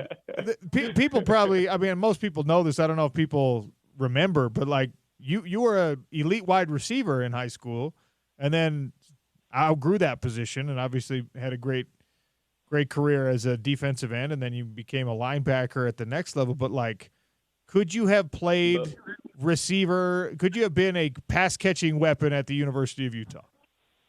Without a doubt. I mean, that was my love. That was my passion, to be able to line up wide, run routes and out physical DBs. And my favorite was just on run plays, being able to just jam them up and just block them down the field. There was nothing better.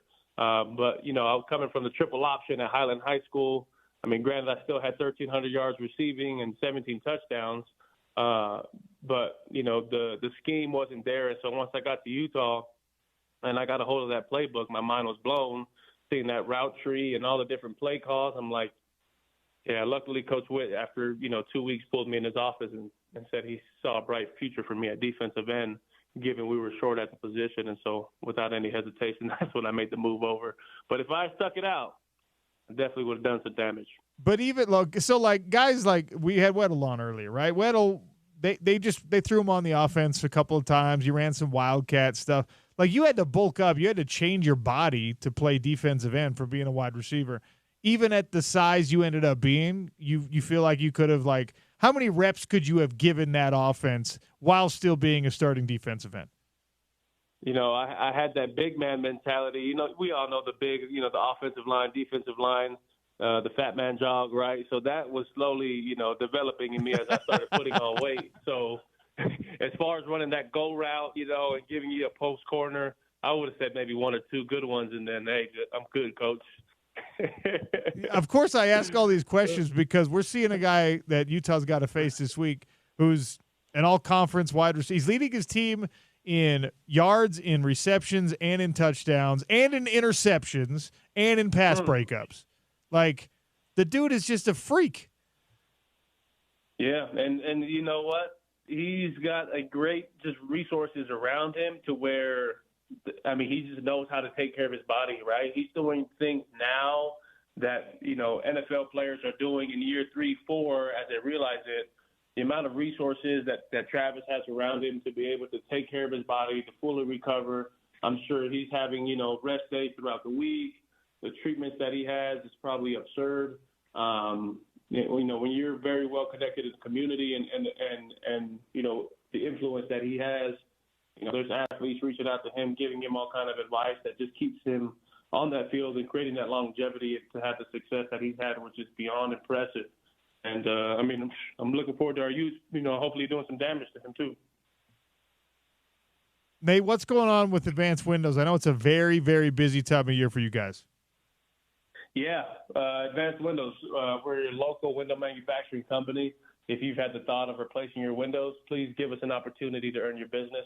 From start to finish, we're your one-stop shop. If you call today and get on their schedule for a free consultation, you'll receive $3,000 off the purchase of 10 or more windows. And all you got to do is call. It's a free in-home assessment. We'll come by, do an audit of your current windows, and go through our lines of product that'll benefit you and your home and the energy efficiency of it. But all you got to do is call, and that number is 801-850-9100. Again, 801-850-9100, or you can visit us at advancedwindows.com. Before I let you go, this just came in on the text line, so I got to pass it to you from 7284. Says, ask the mayor of Sac Lake City about the legendary 4th and 25 touchdown catch to send the 2010 state championship game into overtime when everyone in the stadium knew it was going to Nate Orchard.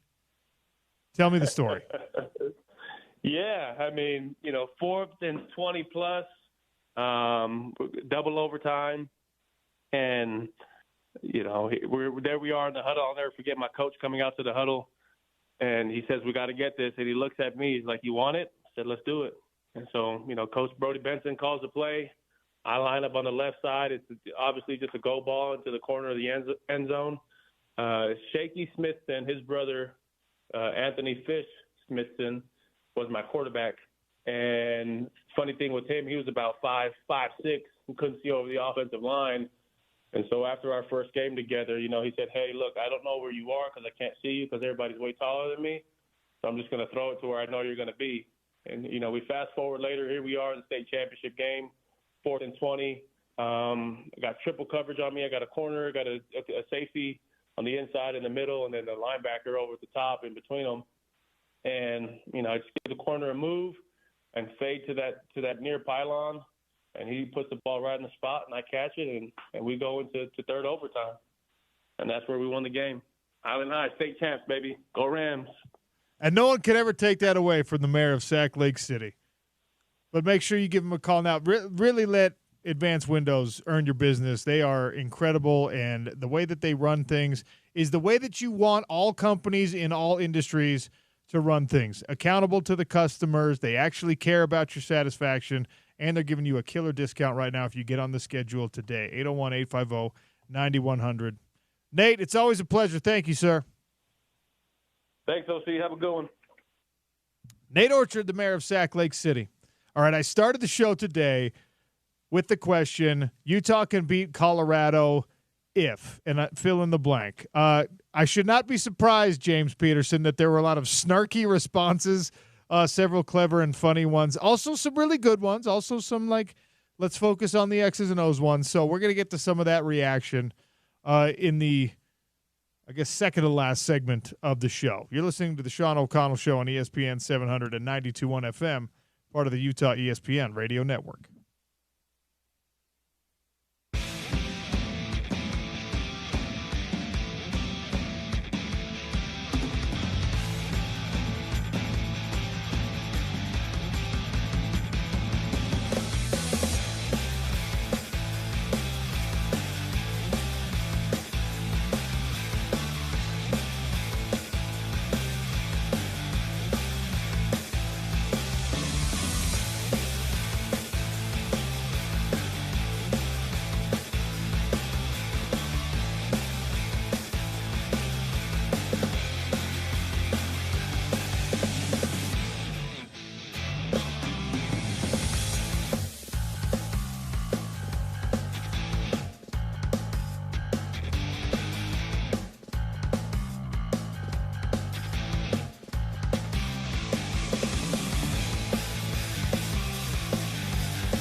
Carolina just moving that puck through the box, back and forth, tic-tac-toe, and what a reaction from Karel Vejmelka. You know what? He is an athlete. Never in my life did I expect that I would be sitting in a sports arena chanting veggie, veggie, veggie multiple times. But guess what? That happened last night at Delta Center. 4-1 victory for Utah Hockey Club over the Carolina Hurricanes, second or third best team in the East of the NHL, depending on who you ask. But really impressive win for UHC, and mostly because of Karel Vejmelka, the veggie, backup goaltender who finally got a complete performance from the team in front of him, and beautiful. It was fun to be there. It's been a great atmosphere at Utah Hockey Club games. Not every seat in the arena was full, so if maybe you're thinking about getting out and you're like, they've been cost prohibitive or whatever, now's the time to start going to that market, to that secondary market even, and trying to get some of these Utah Hockey Club tickets, because the shine has come off a little bit for the not real hockey fans, and there's not a lot of real hockey fans in the market yet. So now's the time to get yourself in there. Jump on the veggie train with us. You had Carlos Boozer getting boozed. Yes. My initial reaction, they showed Boozer, and I hear all these boo, and it's been a while. I forgot that we call him Booze, and I was like, "What? Why are we booing him?" I was like, "Oh yeah, Booze." I mean, he did kind of. The fan base kind of soured on him towards the end there, but still, it's been enough time. Come on now. Have you noticed that the Utah fan base for every team sours on people eventually? Yeah, it's true. That's what we do here. It's true, especially if you, in the end, for Jazz fans, if you have the audacity to not play for the Jazz again, then if you have the audacity as a free agent to choose someone other than the Jazz when you've already played here, then you're dead to Jazz fans. Once a Jazz fan, always a Jazz fan, unless you left as a free agent. Here's the thing. Who have we not soured on that wore a Jazz uniform? Who have we not soured on? John Stockton. Well, not even true, depending on what side of the aisle you're on. When you think of him as a player, only John Stockton. Basketball John, people didn't sour on that. And again, when you think of him as a player, Karl Malone. But yeah, there's plenty of reasons why. But even that, people soured on Karl because he went to the Lakers. It's true. There was that. Long term, though, again, strictly as a basketball player, he's still remembered pretty fondly, the mailman. By the way, it's what we do here. It's part of the rite of passage of being a Utah sports fan.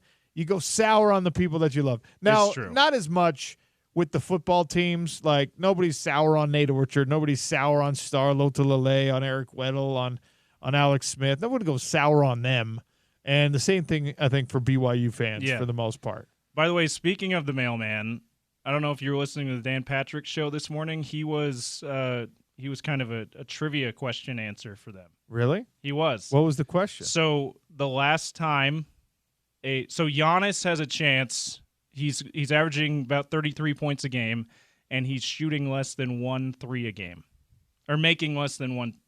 Sorry, it's shooting 1-3 a game. Yeah, about 0.8 a game. The last guy to do that. 1989, Karl Malone. He averaged 31 points a game on half a three-pointer a game. That's interesting. So anyway, there you go. That he came up on the DP show, and was that a stat of the day? Stat of the day. Stat of the was it one of those? It was the stat of the day, love I believe. That. Anyway, love it. The Ron Burgundy stat of the day. Okay. Song too, but Dan did the thing where. Well, it was Paulie who posed it. Okay. And they did the thing where everyone gets a guess, and it took them like 6 guesses, and no one actually guessed Malone. People guessed, Jordan. Jordan did it a few times, but he wasn't the last one to do it. Okay, that makes sense. Wow, that's a fun little anecdote. We're not going to use it for our trivia question. No, we're not going to piggyback off the DP show. But it's you've added to the knowledge of the sports fan who listens to this show. Do you have a breaking news for me? Do you have a breaking news sounder? Can we get this thing fired up? This one is for all of you BYU fans out there who listen to the Home of the Utes and the Sean O'Connell Show. Hopefully we have at least a few. Braden Keim, their starting right tackle, is going to be out until at least the postseason, according to offensive coordinator Aaron Roderick.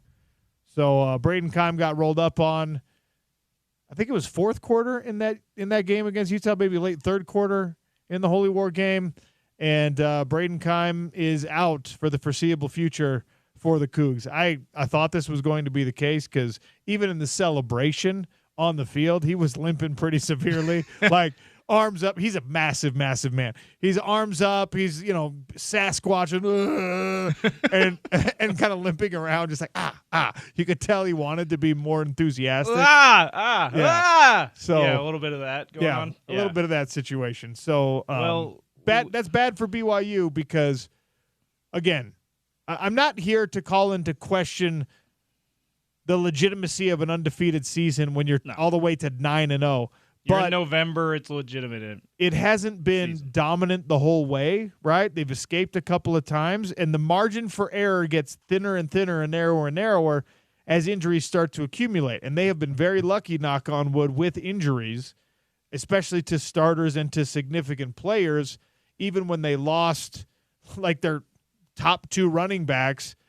That Sione Moa kid came in and had a great game, right? So they have some depth, but offensive line is a position where nobody in the country has real depth. Like, nobody in the country has, we can have a backup for every one of these players and be just fine. Now, they like the kid who comes in. What's his last name? Let me pull it for you. They like the guy who, Isaiah Jata. They like him. Great name, by the way, Jata. They like him. So I think they're going to be okay.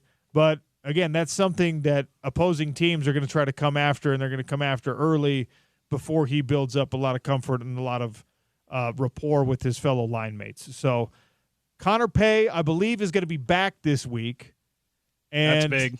That is big, but maybe a minor shuffle even as he comes back and is available, whether or not they put him right into the starting lineup because of how well they've been performing without him, or now you've got Braden Keim out. And obviously Connor Pay can't play that right tackle position, or he would be the number 5 that you put in there. To the best of your knowledge, because I know you didn't play line, but to the best of your knowledge, I did in high school. Oh, you did? Okay. Yeah. But you hosted a show with Jeff Schwartz for a long time, so yes. I know you've had plenty of conversations about offensive line with him.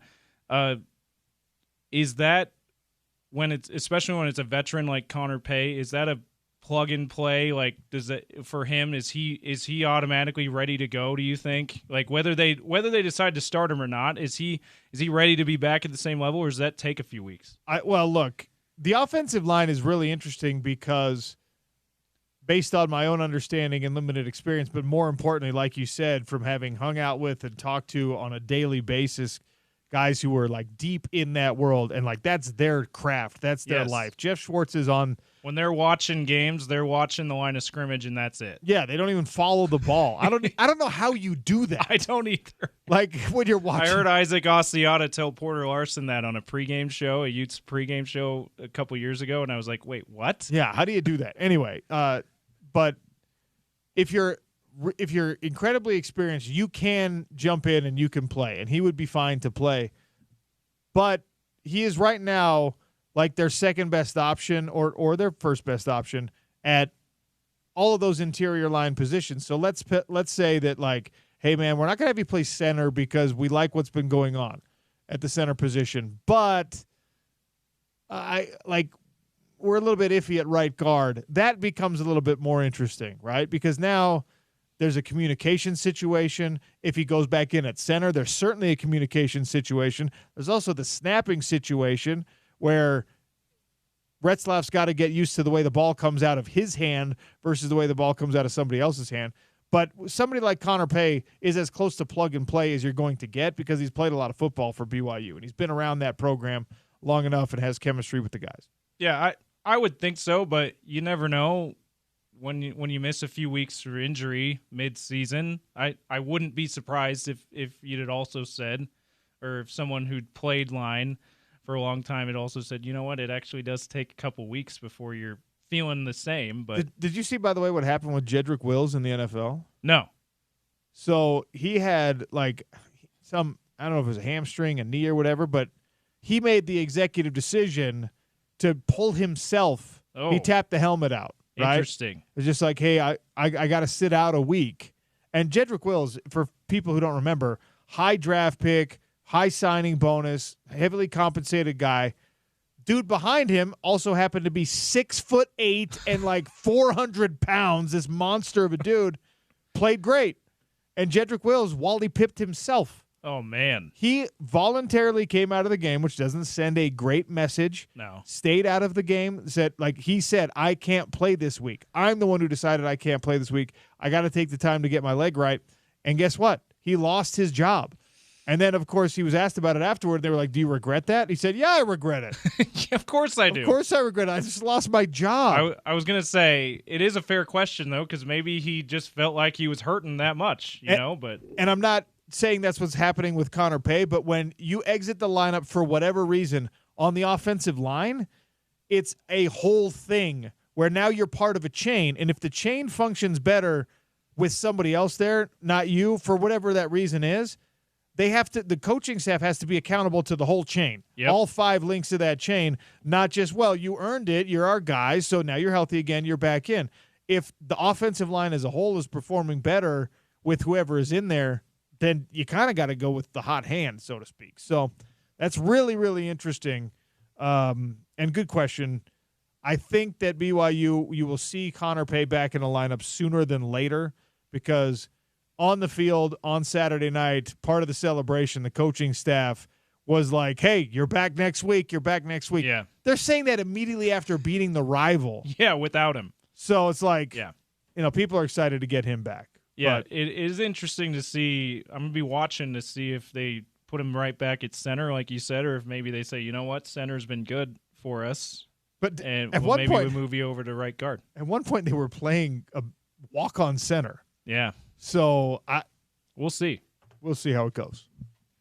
All right, that kind of hijacked the segment, which is fine because that's breaking news and stuff you got to get to.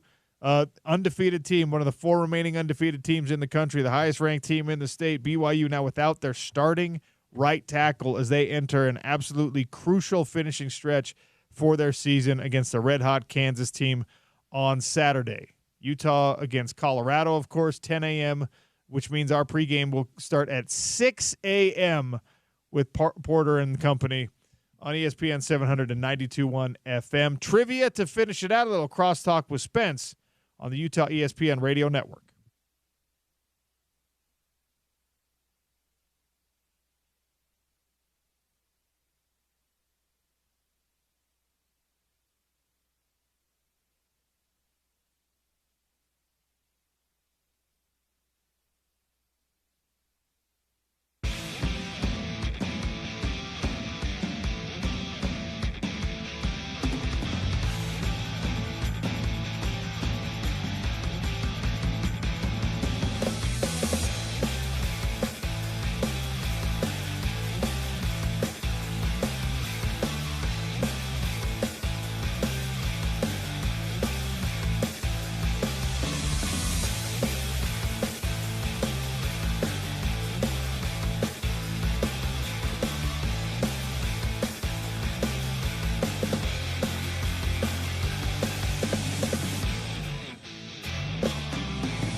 Sean O'Connell Show wrapping up here on a Thursday, one day closer to Utah versus Colorado. Early kickoff right here on ESPN 700 and 92.1 FM.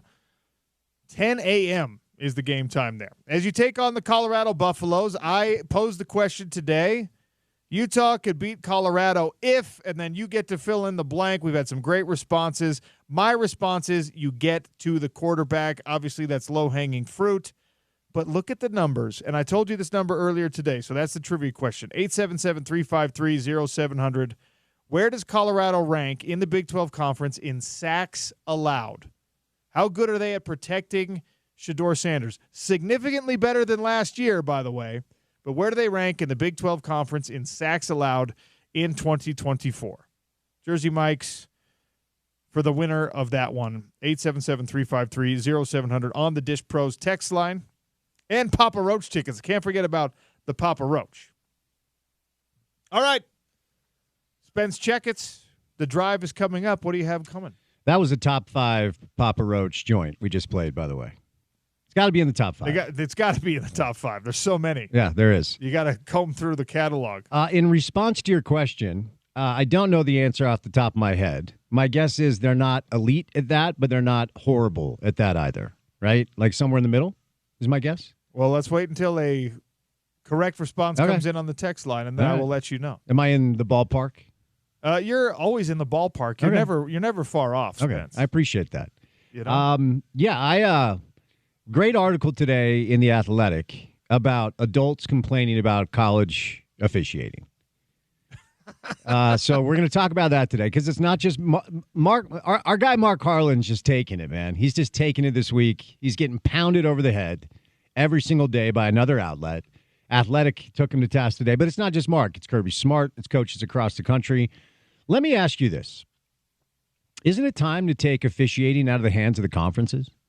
Like, just have one governing body, and I hesitate to say the NCAA because they can't shoot straight no matter what.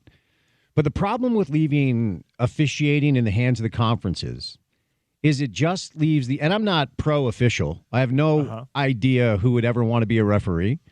But it just leaves so much, on the table as far as criticism and, accusations of, being in bed together for your financial ramifications of the conference. Like if you work for the conference and there's a non-con matchup and the officials are employed by that conference and the oversight is from the conference and the team that is in the conference wins the game when the officials are from the same conference, you're going to get a bunch of people that accuse the conference and the officials of collusion.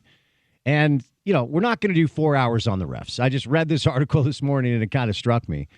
But what do you think about that? Like no more, these are Pac-12 refs or Big 12 officials, or like one governing body for all the refs in college football. Well, the problem is, as you say, well, what about the NCAA? Nobody trusts the NCAA. How is the NCAA going to have the best interest of the integrity of the sport in mind? Mm-hmm. The NCAA is in bed with the power schools more than they are with conferences even. TV networks. Yep. It's like, okay, well, what about you have the CFP oversee this, like, universal referee system. Well, that could get even worse. Then the big brands get all the calls. Right? Like, what you need to do is you need to have the Utah High School Athletics Association oversee, like, referees for the entire college football world. I don't know. To find a nonpartisan body to oversee it feels like a big task. And I think that's why everyone has settled on conferences, because if I'm now trying to get a team into the college football playoff as a Big 12 conference, I'm like, give me Big 12 referees. I want my own people. Yeah.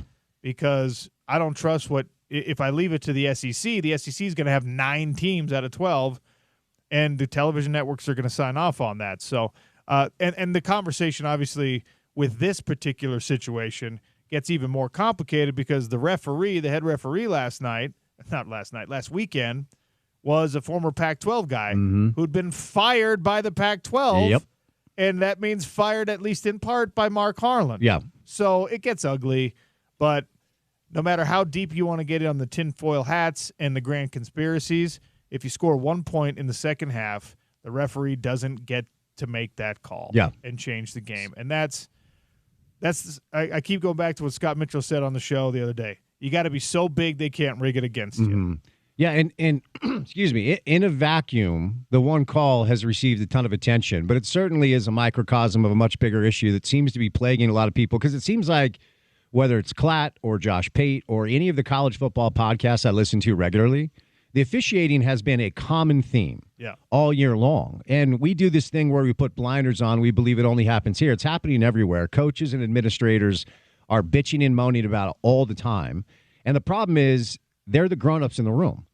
So they're failing the kids that play football for them, because it's going to seep in a locker room. Then, of course, it seeps into the fan base. And when you use terms like they stole it from us, you're undermining the credibility of the entire operation. And to me, that's a big issue. So we're also going to do this, and I want to get your take on this before I let you go. This is not uncharted territory for Utah football, but it's been a long time since we've been in this spot with 5 straight L's. Doesn't happen under Coach Witt a lot. You know, Mekhi Pittman takes off, he's gone, and then Jalen Glover hits the transfer portal. I'm sensing this fear of like mass exodus over the final couple of weeks of the season, because it's different now with the ability to hit the transfer portal and go find some NIL money. Do you think this is just the tip of the iceberg, or are we going to see this locker room kind of come together with a couple of, games still winnable to go bowling? Because to me, this is going to be an interesting case study on basically human nature the rest of the way. When everything you thought you had to play for is off the table, are you still going to show up and play? The pride on the front of the jersey, it's no longer what it used to be, because all these kids have the ability to go get theirs kind of out for themselves. Do you think we're going to see this max exodus that people are kind of afraid of? I don't think you're going to see a mass exodus, but it's why I said in the opening segment of the show that these games, even though as a fan you might not think they're important, these are some of the most important games that Utah football is ever going to play, because if you play well and you give a guy who's maybe on the fence, if you give him some reps and he scores a couple of touchdowns and there's promise in his future, maybe he stays when he was thinking about going. Yeah. Right? Yeah. And so that's something that you can't do on December 1st. You have to do that right now as a member of this coaching staff. You have to start being like, who do we need here? On the coaches show the other night, I asked Smith Snowden point blank, are you going to be a Ute for your whole career? And he looked me in the face and said, no doubt. And I believe him when he says it, because he's on the field every down, and he's a guy who this coaching staff has big plans for.